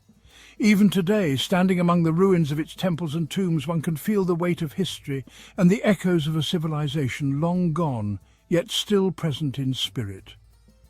For it was here, in the sands of Abydos, that the story of ancient Egypt began to unfold, a story that continues to captivate the world. Here, pharaohs were laid to rest, their tombs filled with treasures and offerings for the afterlife, ensuring their journey to eternity. And it was here that the cult of Osiris, god of the underworld and rebirth, took root and flourished, shaping the spiritual landscape of ancient Egypt. Abydos was never truly abandoned, its spiritual significance enduring through the ages. Even after its political and economic power waned, it remained a sacred site, a place where pilgrims continued to come to pay homage to Osiris and pray for his blessings, a tradition that persists to this day. Over the centuries, the sands of the desert slowly encroached upon the city, burying its temples and tombs beneath their protective embrace, preserving them for future generations. But the legacy of Abydos lived on, preserved in the myths and legends passed down through generations of Egyptians, a testament to its enduring influence. It was not until the 19th century that archaeologists began to excavate the ruins of Abydos, uncovering its secrets and revealing the splendor of this once great city, a city that had been lost to time. Today, Abydos is a UNESCO World Heritage Site, its temples and tombs a testament to the ingenuity, artistry and enduring beliefs of the ancient Egyptians, a legacy that continues to inspire awe and wonder.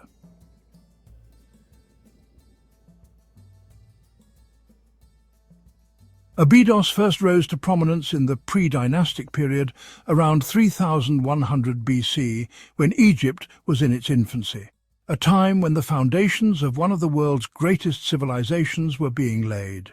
It was during this time that the first pharaohs, rulers who united Upper and Lower Egypt under their rule, chose Abydos as their final resting place, marking it as a site of immense importance.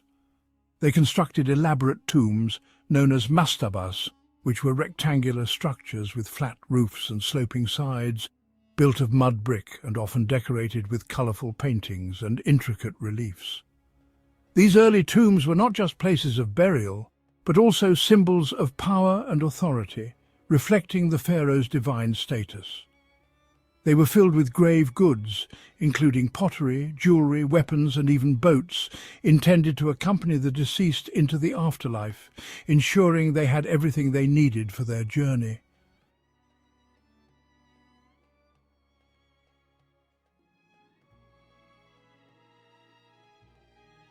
The tombs at Abydos provide us with invaluable insights into the beliefs, rituals and social structures of these early Egyptians, offering a window into their world. One of the most significant discoveries at Abydos was the tomb of King Jer, one of the earliest pharaohs of the First Dynasty, whose reign marked a pivotal moment in Egyptian history.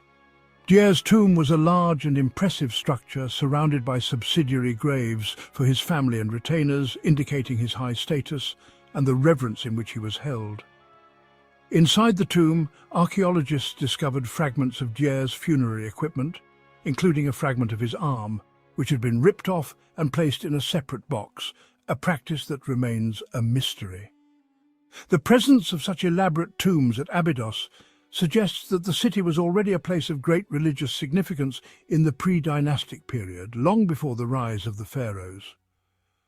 It was believed to be the burial place of Webwawet, the jackal god of the dead, who was closely associated with the king and the afterlife, guiding the souls of the deceased. The association with Webwawet, combined with the presence of royal tombs, made Abydos a powerful symbol of death and resurrection, a place where the pharaohs could transition to the afterlife and join the company of the gods, ensuring their eternal life and divine status.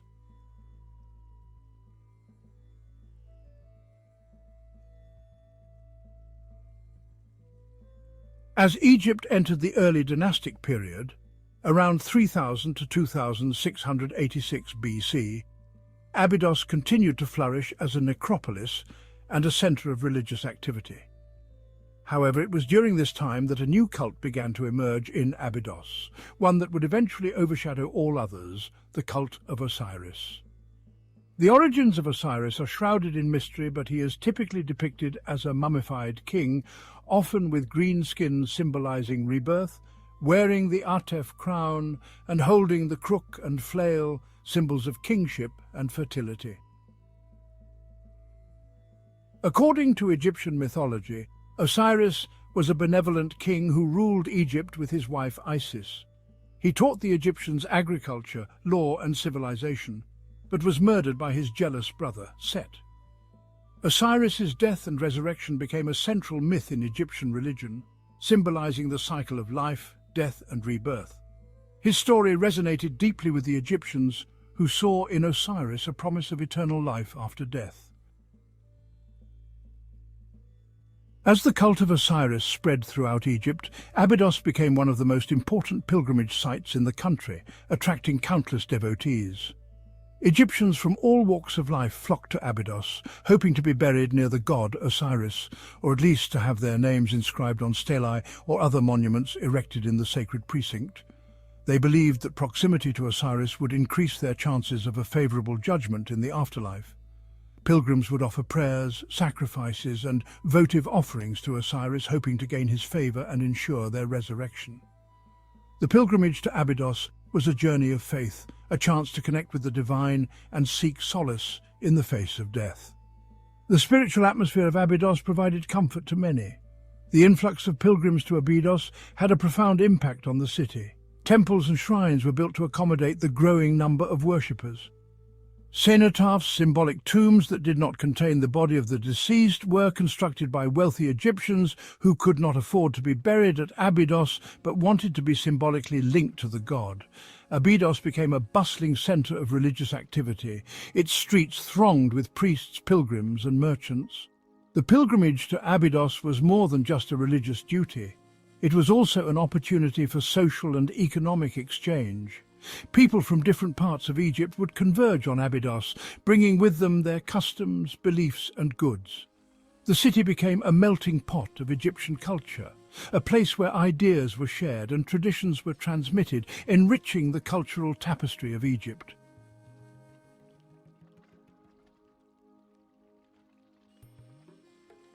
In ancient Egypt, the concept of eternity was not just a distant dream, but a tangible reality. The Egyptians built their homes, not just for the living, but also for the afterlife. They believed that the soul would continue to live on, needing a place to reside.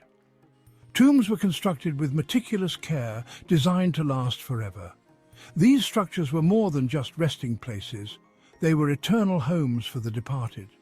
The walls were adorned with scenes of daily life, ensuring that the deceased could continue their existence in the afterlife. The belief in an eternal house was deeply rooted in their culture. Every detail, from the architecture to the inscriptions, was meant to provide comfort and security for the soul's journey beyond death. This profound connection between life and death, between the temporal and the eternal, is what made ancient Egyptian civilization so unique and enduring. Their houses for eternity stand as a testament to their unwavering faith in the afterlife.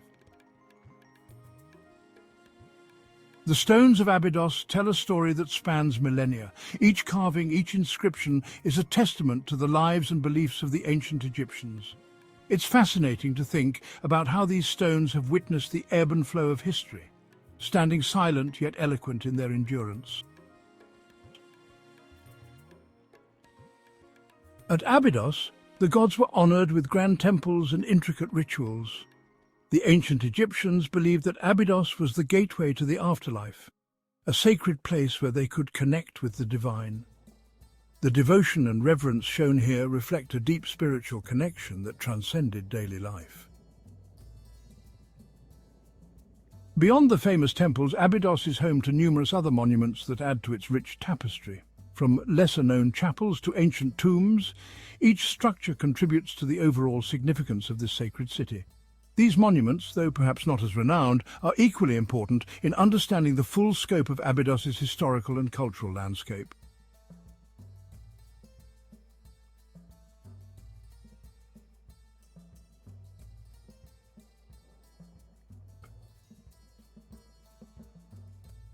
The legacy of Abydos is not just in its ancient stones, but in the wealth of knowledge it has provided to modern archaeology. Each discovery here has helped piece together the complex puzzle of Egypt's past.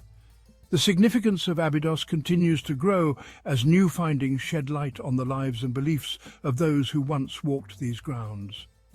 In many ways, the story of Abydos is still being written, one artifact at a time.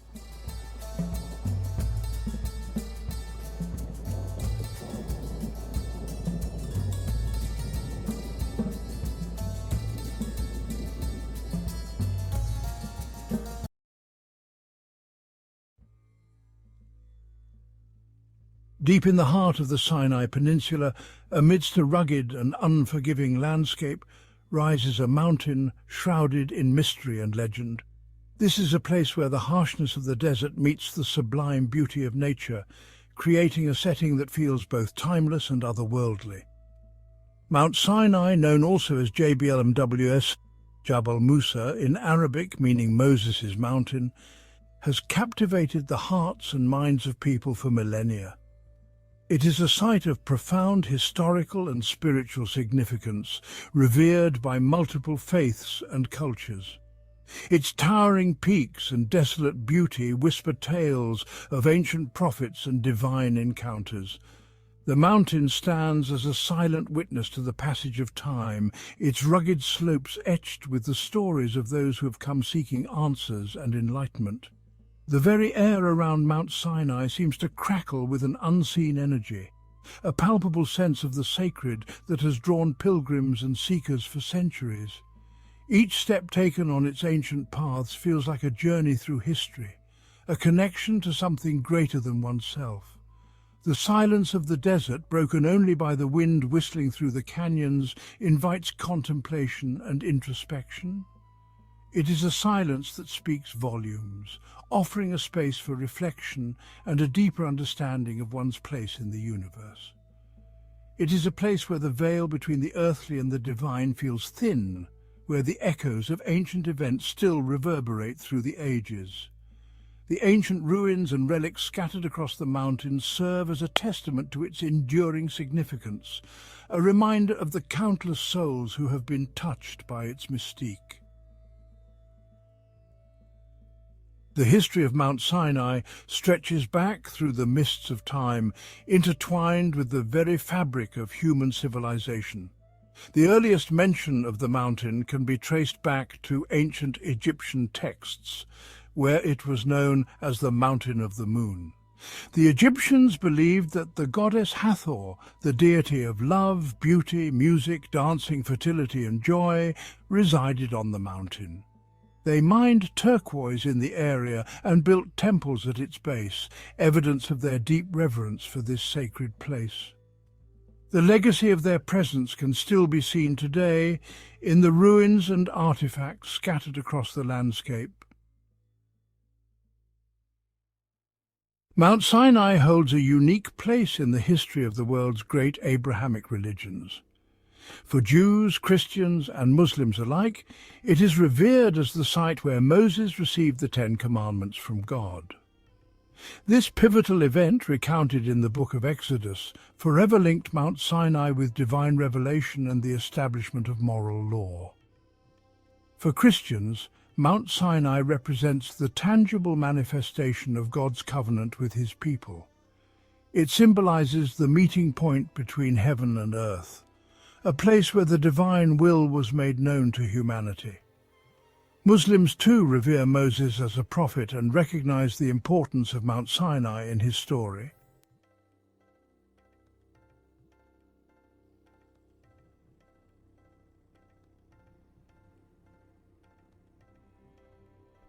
Over the centuries, Mount Sinai has become a tapestry woven with the threads of different cultures and beliefs. This sacred mountain stands as a testament to the rich history and spiritual significance that it holds for so many people around the world. Bedouin tribes, who have called the Sinai Desert home for generations, have their own stories and traditions associated with the mountain.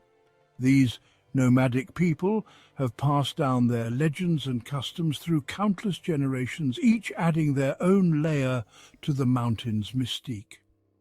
They believe that the mountain is inhabited by jinn or spirits and treat it with respect and reverence.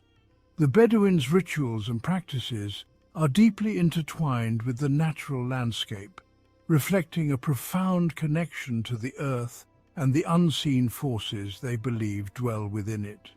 For many, a visit to Mount Sinai is a deeply spiritual experience, a pilgrimage to a place where they can connect with the divine and reflect on the deeper meaning of life.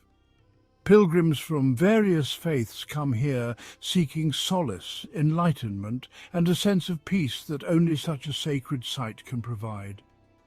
The mountain has a way of stripping away the superficial and revealing the raw essence of the human spirit. In the quiet moments at the summit, one can feel a profound sense of clarity and purpose, as if the mountain itself whispers ancient truths to those who are willing to listen. Beyond its religious and historical significance, Mount Sinai is also home to a surprising array of natural wonders. Hidden within its canyons and valleys are ancient rock formations, secret springs, and a diverse range of plant and animal life. The mountain is a haven for ibexes, gazelles, and other desert creatures that have adapted to its harsh conditions. In an age of globalization and technological advancement, it is easy to feel disconnected from the natural world and the spiritual dimensions of life. Yet, Mount Sinai stands as a timeless reminder of the enduring power of faith, the beauty of the natural world, and the interconnectedness of all things. Whether one is drawn to Mount Sinai for its religious significance, its historical legacy, or simply its raw natural beauty, the mountain has a way of leaving an indelible mark on the soul. It is a place that challenges, inspires, and ultimately transforms.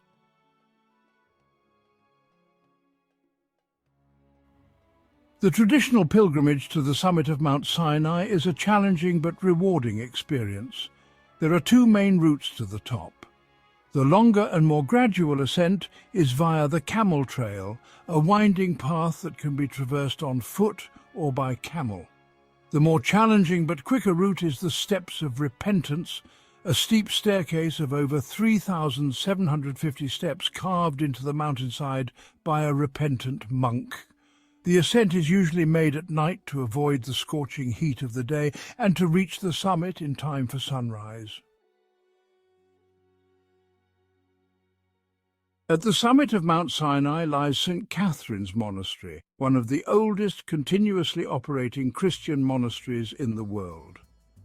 Founded in the 6th century AD, the monastery is a UNESCO World Heritage Site and houses a treasure trove of religious art, manuscripts and icons. The monastery's library is renowned for its collection of ancient texts, including the Codex Sinaiticus, one of the oldest surviving manuscripts of the Bible.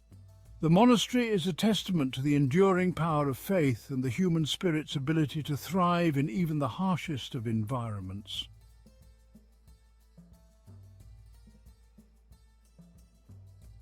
Mount Sinai stands as a timeless symbol of faith, history, and natural wonder.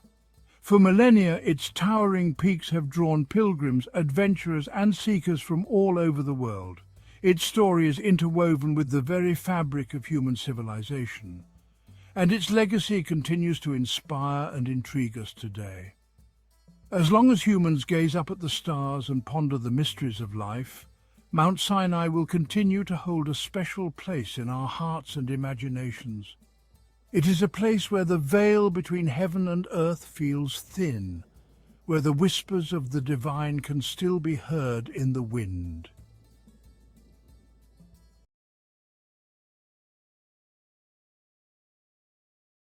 Ancient Egypt was a land of mystery and wonder. Its civilization flourished along the banks of the Nile River, creating a rich tapestry of culture, art and religion that continues to captivate us today. The Egyptians worshipped many gods, each with their own unique attributes and stories. These deities played a crucial role in the daily lives of the people, influencing everything from the harvest to the afterlife. One of the most important and revered of these gods was Ra, the sun god. Ra was often depicted with the head of a falcon, crowned with a sun disk, symbolizing his dominion over the sky and the sun. Ra was the giver of life. He brought warmth and light to the world, essential for the growth of crops and the sustenance of life. Every day, Ra would travel across the sky in his solar boat, bringing daylight to the world. Egyptians believed he controlled the seasons, ensuring the cyclical nature of life and death. They also believed he protected them from evil forces, such as the serpent Apep, who threatened to plunge the world into chaos. Ra was a powerful deity, and his worship was central to Egyptian religion. Temples dedicated to Ra were built across the land, and priests performed daily rituals to honor him and ensure his favor. His influence can be seen in many aspects of Egyptian culture, from the grand architecture of temples and pyramids to the intricate carvings and paintings that adorned their walls. Ra's presence was ever present. From art and architecture to religion and mythology, Ra left an undeniable mark on ancient Egypt. His legacy continues to be a source of fascination and inspiration, reminding us of the enduring power of the sun and the gods who once ruled the land of the pharaohs. Egyptian mythology is full of fascinating stories. One story tells of Ra's birth. He emerged from the primordial waters of Nun. Nun represented chaos. Ra's birth symbolized the emergence of order from chaos. He created himself. This demonstrated his immense power. Ra was not alone in the universe. He created other gods and goddesses. Shu was the god of air. Tefnut was the goddess of moisture. Together, they helped Ra to establish the world as we know it. Ra was believed to travel across the sky each day in his solar boat. He sailed from east to west. This journey represented the cycle of day and night. Each morning Ra rose from the underworld. He brought light and warmth to the land. In the evening, Ra descended into the underworld. There he battled Apophis, the serpent of chaos. Apophis sought to devour the sun and plunge the world into darkness. Ra's victory each night ensured the continuation of life and order.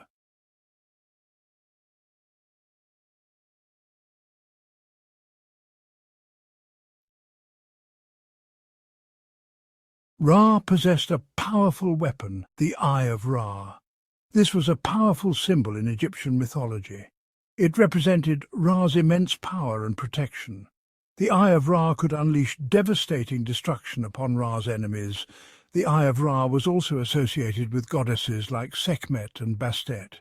They acted as Ra's protectors. They could be fierce and vengeful when necessary. This highlighted the dual nature of Ra's power. He was both benevolent and fearsome, embodying both creation and destruction.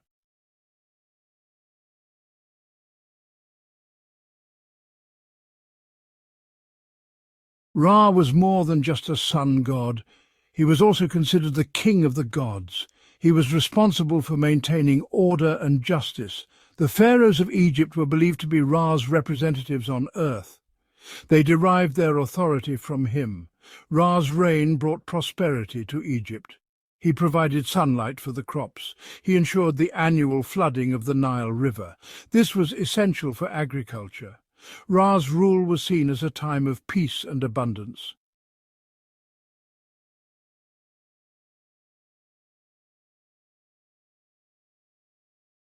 Ra was worshipped throughout ancient Egypt. Temples were built in his honor. Heliopolis, the city of the sun, was a major center of Ra worship. People gathered at these temples to offer prayers and sacrifices to the sun god. Religious rituals were performed daily to honor Ra. Priests played a crucial role in these ceremonies. They made offerings of food, drink, and incense to the god. They also chanted hymns and performed dances.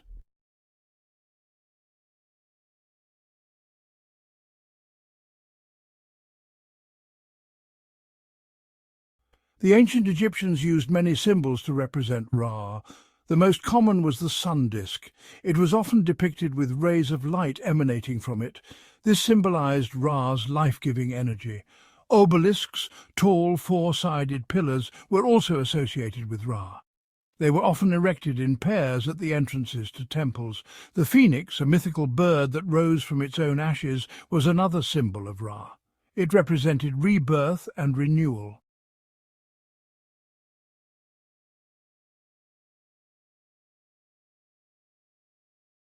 Ra was frequently depicted in ancient Egyptian art. His presence was ubiquitous, symbolizing not just his divine status, but also the central role he played in the daily lives of the ancient Egyptians. He was often shown as a man with the head of a falcon. This unique depiction was not arbitrary, it was deeply symbolic. The falcon, a bird of prey, represented keen vision and dominance, qualities attributed to Ra. This symbolized his strength and his association with the sky. The sky was seen as a vast, powerful domain, and Ra, as the sun god, was believed to traverse it daily, bringing light and life to the world. Ra was also shown wearing the sun disk on his head. This sun disk was more than just an ornament. It was a potent symbol of his role as the sun god, the source of all energy and life. The colours gold and red were commonly used in depictions of Ra. Gold, with its radiant and unchanging nature, was associated with the eternal and divine aspects of Ra. Gold represented the sun's radiance. It was a colour that conveyed the brilliance and the life-giving power of the sun, which Ra embodied. Red symbolized the sun's heat and power. It was a colour that evoked the intense energy and the life-sustaining warmth of the sun, attributes that were central to Ra's identity. Ra's image was everywhere in ancient Egypt. From the grand temples to the humble homes, his depictions served as a constant reminder of his omnipresence and his vital role in the cosmos. It served as a constant reminder of his power and presence. The ancient Egyptians believed that by venerating Ra through art, they could ensure his favour and maintain the balance of the world. His depictions were not just artistic expressions, but were integral to the spiritual and cultural fabric of ancient Egyptian society.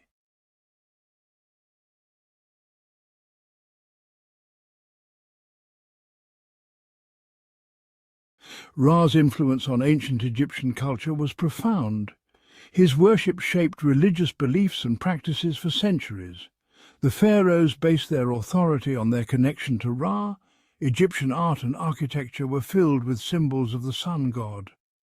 Even after the decline of ancient Egypt, Ra's legacy lived on.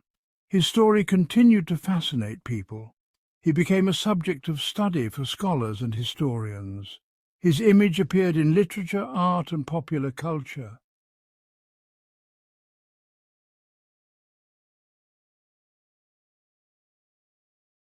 Ra, the Egyptian sun god, remains an enduring symbol of ancient Egyptian civilization. His influence can be seen in the art, architecture, and religious practices that have survived through the ages. The reverence for Ra was not just limited to the elite or the priests. It permeated every level of society, from the grand temples to the humble homes of ordinary Egyptians. He represents the power of the sun, the importance of order, and the cyclical nature of life, death, and rebirth.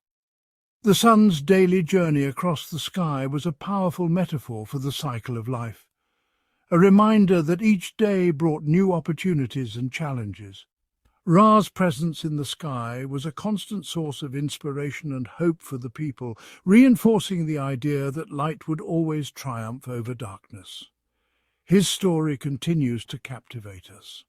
The myths and legends surrounding Ra are filled with rich symbolism and profound lessons that resonate even today. From his battles with the serpent Apep to his role in the creation of the world, Ra's narrative is a testament to the human desire to understand the mysteries of existence and the forces that shape our lives. Ra's journey across the sky reminded the ancient Egyptians of the importance of light and warmth. The sun was not just a source of physical sustenance, but also a symbol of spiritual enlightenment and growth. The daily rise and set of the sun were seen as a divine performance, a celestial drama that played out in the heavens and mirrored the human experience on earth. It also reminded them of the constant battle between order and chaos. Ra's nightly journey through the underworld, where he fought against the forces of darkness, was a powerful allegory for the struggles that each person faced in their own life. This eternal conflict between light and dark, order and chaos, was central to the Egyptian worldview and influenced their understanding of morality, justice, and the afterlife. Ra's legacy is a testament to the power of ancient Egyptian beliefs and their ability to endure across millennia. The stories and symbols associated with Ra have transcended time, continuing to inspire and fascinate people around the world. Whether through the majestic pyramids that stand as a tribute to his glory, or the intricate hieroglyphs that tell his tale, Ra's influence is a reminder of the enduring power of human imagination and the quest for meaning in the universe.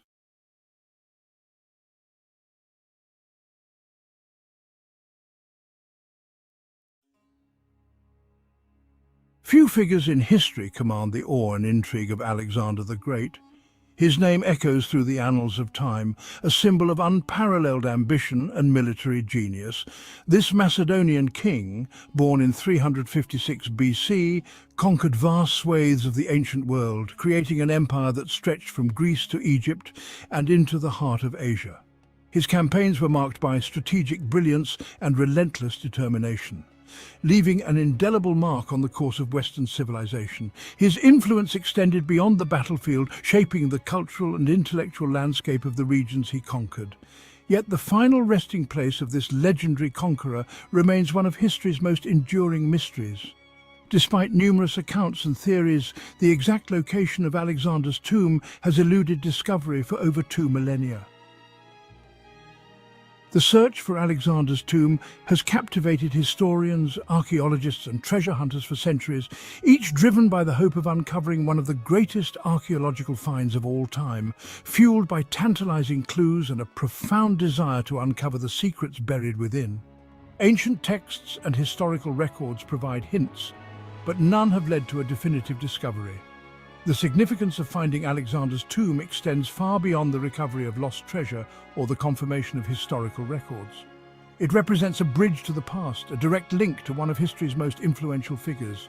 Within that lost mausoleum lies the potential to unlock a deeper understanding of Alexander himself, his beliefs, his ambitions, and his legacy. The artifacts and inscriptions within could provide unprecedented insights into his life and the era he dominated. The tomb's discovery would offer invaluable insights into the funerary practices, artistry and cultural exchange of the Hellenistic period, a time when Alexander's conquests forged connections between East and West. In 323 BC, at the age of 32, Alexander the Great's triumphant reign was cut short in Babylon. The circumstances surrounding his death remain shrouded in mystery, with theories ranging from illness to poisoning. Some accounts describe a high fever, while others point to the possibility of assassination by rivals within his own ranks. Regardless of the cause, Alexander's death plunged his vast empire into chaos. Without a clear heir, his generals, known as the Diadochi, engaged in a bitter power struggle that would last for decades. Amidst this turmoil, the fate of Alexander's body became a matter of immediate concern. Tradition dictated that a king of Alexander's stature deserved a lavish burial and a magnificent tomb. However, the logistics of preserving and transporting his body presented a considerable challenge in the ancient world. The journey from Babylon to his Macedonian homeland was long and arduous, and the summer heat posed a significant risk of decomposition. One of Alexander's most trusted generals, Ptolemy the Vsota, ultimately took possession of the king's body. Ptolemy, a man of great ambition and vision, saw in Alexander's remains not just the body of a fallen leader, but a powerful symbol that could cement his own authority and legacy. Ptolemy, who would later establish himself as the ruler of Egypt, initially transported Alexander's remains to Memphis, the ancient capital of Egypt. Memphis, a city steeped in history and tradition, was a fitting temporary resting place for the great conqueror. The journey to Memphis was a grand procession, reflecting the reverence and respect Alexander commanded even in death. There, Alexander was embalmed by Egyptian priests, masters of the art of preserving the dead. The embalming process was intricate and sacred, involving rituals and techniques perfected over millennia. The priests, with their deep knowledge of mummification, ensured that Alexander's body would be preserved for eternity, a testament to his enduring legacy. Memphis, however, was not intended to be Alexander's final resting place. Ptolemy had grander plans, envisioning a tomb that would reflect the greatness of Alexander and serve as a symbol of his own rule. The discussions and planning for this monumental task were extensive, involving architects, artisans, and scholars. Ptolemy envisioned a grander tomb for his former king and comrade, a monument that would not only honor Alexander, but also legitimize Ptolemy's own claim to power and his vision for a new Hellenistic dynasty in Egypt. The construction of this tomb was a massive undertaking, requiring resources and labor on an unprecedented scale. It was a project that would take years to complete, but Ptolemy was determined to see it through. Thus began the construction of a magnificent tomb in Alexandria, the vibrant cosmopolitan city Ptolemy founded on the shores of the Mediterranean. Alexandria, with its strategic location and cultural significance, was the perfect site for Alexander's final resting place. The city itself was a testament to Ptolemy's vision, a melting pot of cultures and ideas, reflecting the Hellenistic ideals of knowledge and progress. The exact location and design of this tomb remain a subject of debate, but historical accounts describe a structure of remarkable grandeur, adorned with precious materials and guarded by a contingent of soldiers. The tomb was not just a burial site, but a monument to Alexander's achievements and Ptolemy's aspirations. It was a place where the past and future converged, a symbol of continuity and change. Alexander's tomb in Alexandria quickly became a site of pilgrimage and veneration. People from all walks of life, from scholars to soldiers, made the journey to pay their respects. The tomb became a focal point for the Hellenistic world, a place where people could connect with the legacy of Alexander and the new era Ptolemy was ushering in. People from across the Hellenistic world flocked to pay their respects to the fallen conqueror, transforming his tomb into a symbol of Alexander's enduring legacy and Ptolemy's burgeoning power. The tomb was more than just a final resting place. It was a beacon of hope and inspiration, a reminder of the greatness that could be achieved through vision and determination. Alexander's journey did not end with his death. It continued through the lives and aspirations of those who came after him, forever etched in the annals of history. Despite its initial prominence, Alexander's tomb in Alexandria seemingly vanished from the historical record. This disappearance has puzzled historians and archaeologists for centuries, sparking numerous quests and expeditions to uncover its secrets. The tomb, once a symbol of Alexander the Great's unparalleled legacy, now exists only in the annals of history and the imaginations of those who seek it. While ancient writers provided detailed descriptions of the tomb's splendor and the rituals performed there, concrete information about its precise location and ultimate fate remains elusive. These descriptions paint a picture of a grand mausoleum adorned with precious metals and intricate carvings, a fitting tribute to one of history's most legendary figures. Yet, despite these vivid accounts, the physical evidence of the tomb's existence has remained frustratingly out of reach. Over the centuries, numerous theories have been proposed to explain the tomb's disappearance.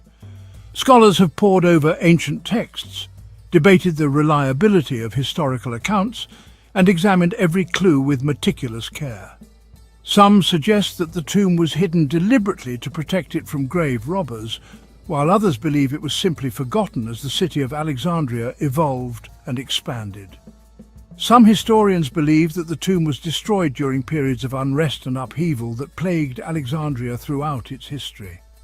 The city, a melting pot of cultures and a hub of trade, was no stranger to conflict. Riots, invasions, and political turmoil could have easily led to the tomb's destruction, its treasures looted, and its structure reduced to rubble.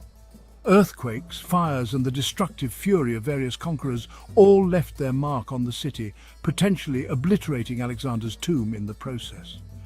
Natural disasters, such as the devastating earthquake of 365 AD, reshaped the landscape of Alexandria, toppling buildings and altering the course of history. Fires, too, ravaged the city, consuming everything in their path, including perhaps the final resting place of Alexander the Great. Another theory suggests that the tomb might have been lost more gradually, swallowed by the shifting sands of time.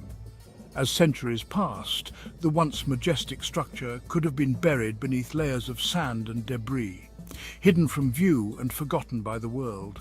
Nature, relentless and unyielding, has a way of reclaiming what was once hers, erasing the marks of human achievement. Alexandria's coastline is known to have shifted over the centuries, with portions of the ancient city now submerged beneath the waters of the Mediterranean Sea. The relentless advance of the sea, combined with the gradual erosion of the coastline, has transformed the landscape dramatically. Entire sections of the city, once bustling with life, now lie beneath the waves, silent witnesses to a bygone era. It is possible that Alexander's tomb, or at least parts of it, met a similar fate, buried beneath layers of sediment and lost to the encroaching sea. Underwater, archaeological explorations have uncovered remnants of ancient Alexandria, offering tantalizing glimpses into the past. Yet the tomb of Alexander the Great remains elusive, a mystery waiting to be unraveled by future generations of explorers and historians.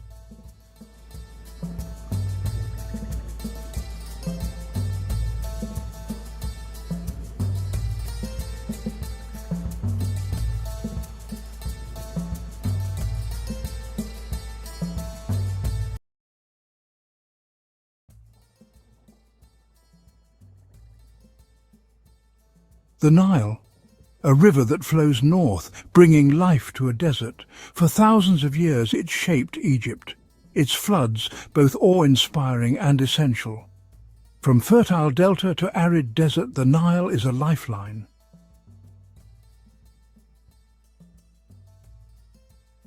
The Nile's bounty allowed for the development of one of the world's first civilizations.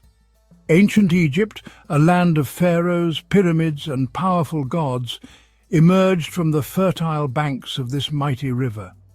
The Nile's waters provided sustenance, its floods brought fertility, and its navigable waters facilitated trade and communication. This allowed for the growth of cities, the development of complex social structures, and the flourishing of art, science, and religion. The ancient Egyptians lived in harmony with the river's rhythm, adapting their lives to its ebb and flow. Their calendar, their agriculture, and even their beliefs were intertwined with the Nile's cycles. It was more than just a river. It was the very foundation of their existence.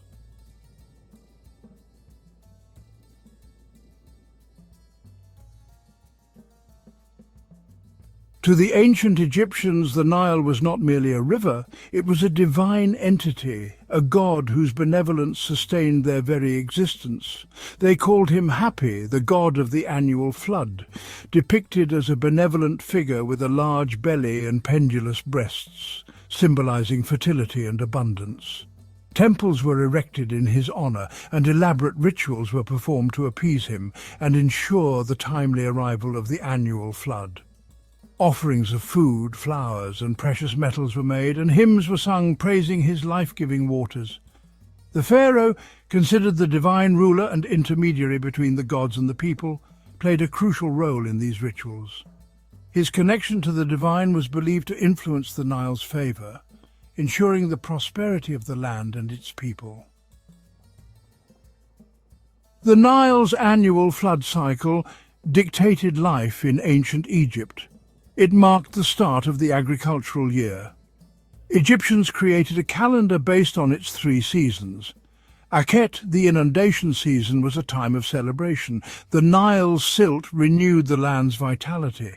Pere, the growing season, followed. Shemu, the harvest season, marked abundance and gratitude.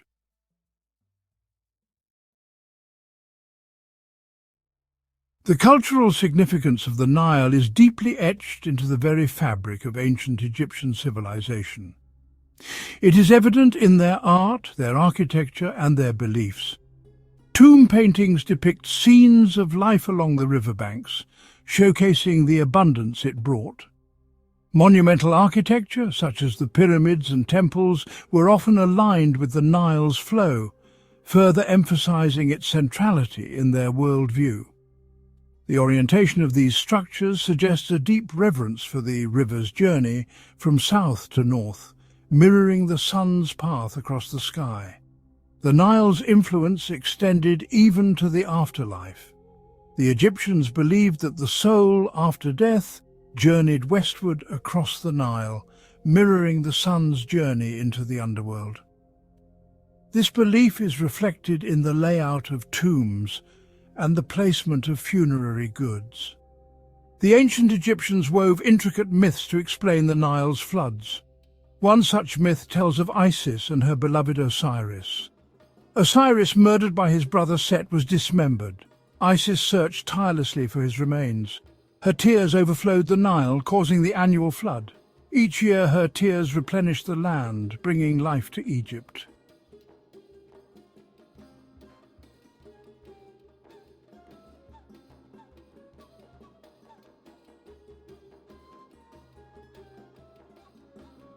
Another legend tells of Sekhmet, the fierce lion goddess of war and healing, and her role in the Nile's floods. According to the myth, Sekhmet, enraged by the disrespect shown to her father, the sun god Ra, unleashed her fiery wrath upon humanity. Her fury was so intense that she scorched the earth, turning the Nile blood-red. Fearing for the annihilation of humankind, Ra intervened, tricking Sekhmet into drinking a vast quantity of beer mixed with red ochre, resembling blood. Intoxicated, Sekhmet's rage subsided and she transformed into Hathor, the benevolent goddess of love and music. The red-tinged beer, symbolizing the floodwaters, flowed from her, replenishing the Nile and saving humanity from her wrath.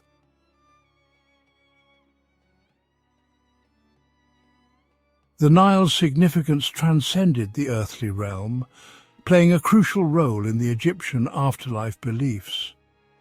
They believed that the Nile flowed through the underworld, the Duat, providing sustenance to the souls residing there.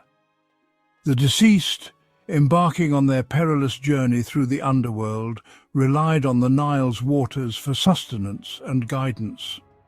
Funerary texts, such as the Book of the Dead, contain spells and hymns meant to ensure safe passage across the celestial Nile. The Nile, in this context, represented not only physical sustenance but also spiritual renewal and rebirth. Just as it brought life to the land of Egypt, it also nourished the souls in the afterlife, ensuring their continued existence in the realm beyond death.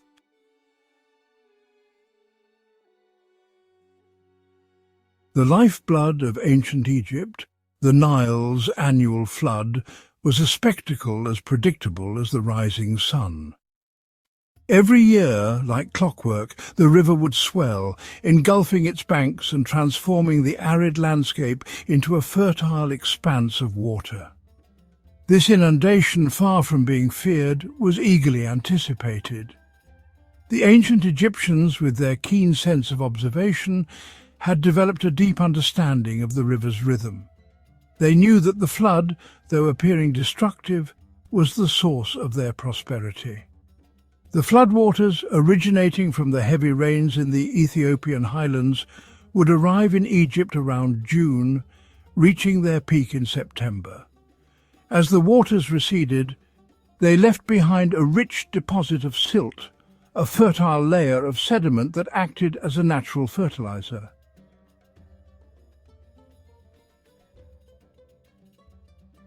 The ancient Egyptians recognized the source of their bounty, referring to the southern lands as Taseti, meaning the land of the bow.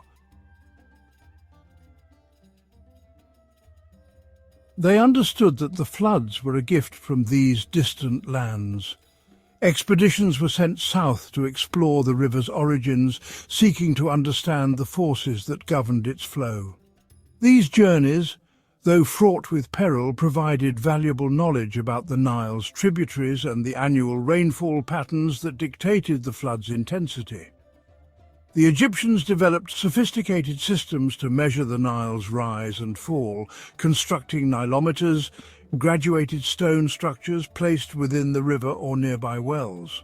These structures allowed them to predict the height of the flood and anticipate the year's harvest.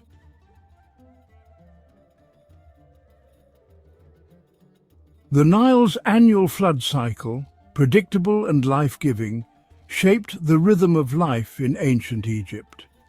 It dictated the agricultural calendar, the construction projects, and even the religious festivals.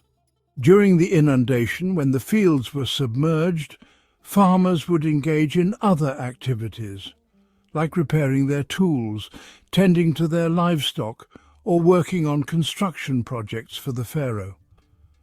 The flood season provided a period of relative respite from the demanding work of agriculture. As the floodwaters receded, the land, rejuvenated by the rich silt deposits, was ready for planting. Farmers would sow their crops, anticipating a bountiful harvest in the months to come. The success of their harvest depended on the Nile's generosity, a testament to their symbiotic relationship with the river.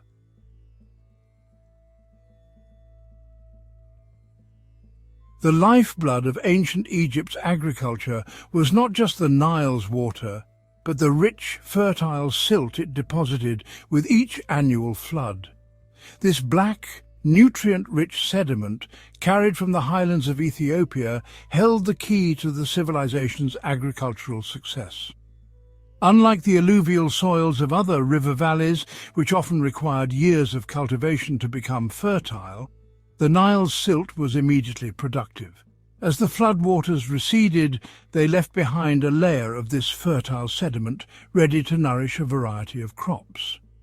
The Egyptians recognized the silt's importance, referring to it as Kemet, which means black land, a testament to its fertility and their connection to it.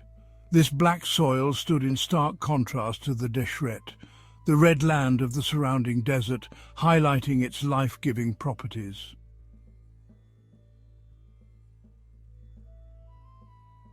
To maximize the benefits of the Nile's annual inundation, the ancient Egyptians developed an ingenious system of basin irrigation.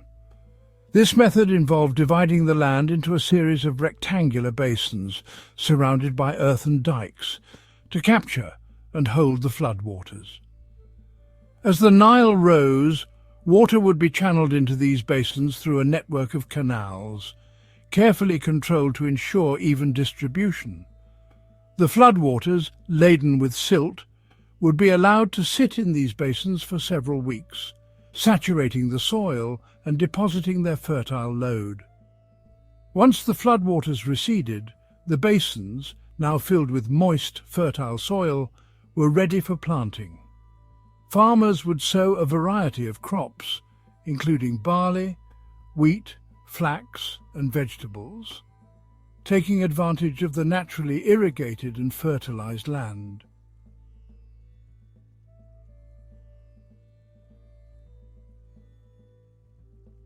Egyptians developed perennial irrigation for year-round cultivation. This allowed them to grow crops even during the dry season. The shaduf, a lever system, was commonly used to lift water. Canals and ditches channeled water from the Nile to fields.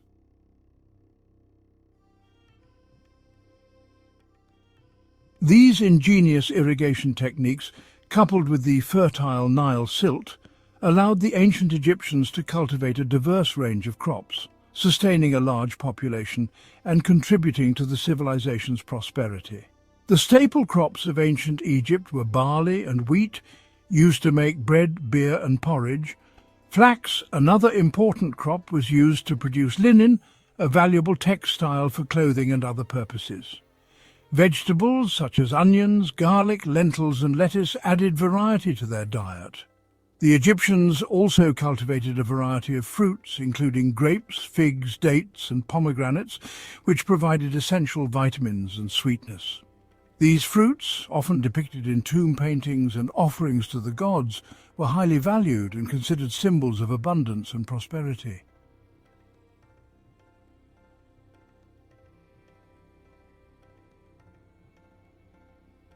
The Nile, once a force of nature, entered a new era in the 20th century, the age of dams.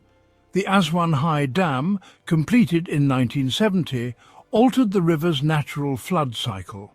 It brought significant changes, including irrigation, hydroelectric power and flood control.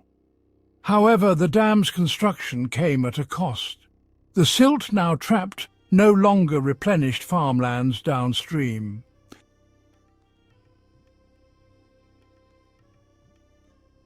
The end of the natural flood cycle brought about a new set of challenges. The once fertile soils, deprived of the annual silt deposits, became increasingly saline and less productive over time. The absence of the flood's natural flushing action led to the build-up of salts in the soil, impacting crop yields. The construction of the Aswan High Dam, while providing undeniable benefits, also had ecological consequences. The Nile Delta, once a vibrant ecosystem nourished by the annual influx of nutrients, began to erode, deprived of the silt that once replenished its shores. The dam also impacted the populations of certain fish species, like the sardine, which relied on the annual flood cycle for their breeding grounds. The altered flow of the Nile disrupted their migration patterns, leading to a decline in their numbers.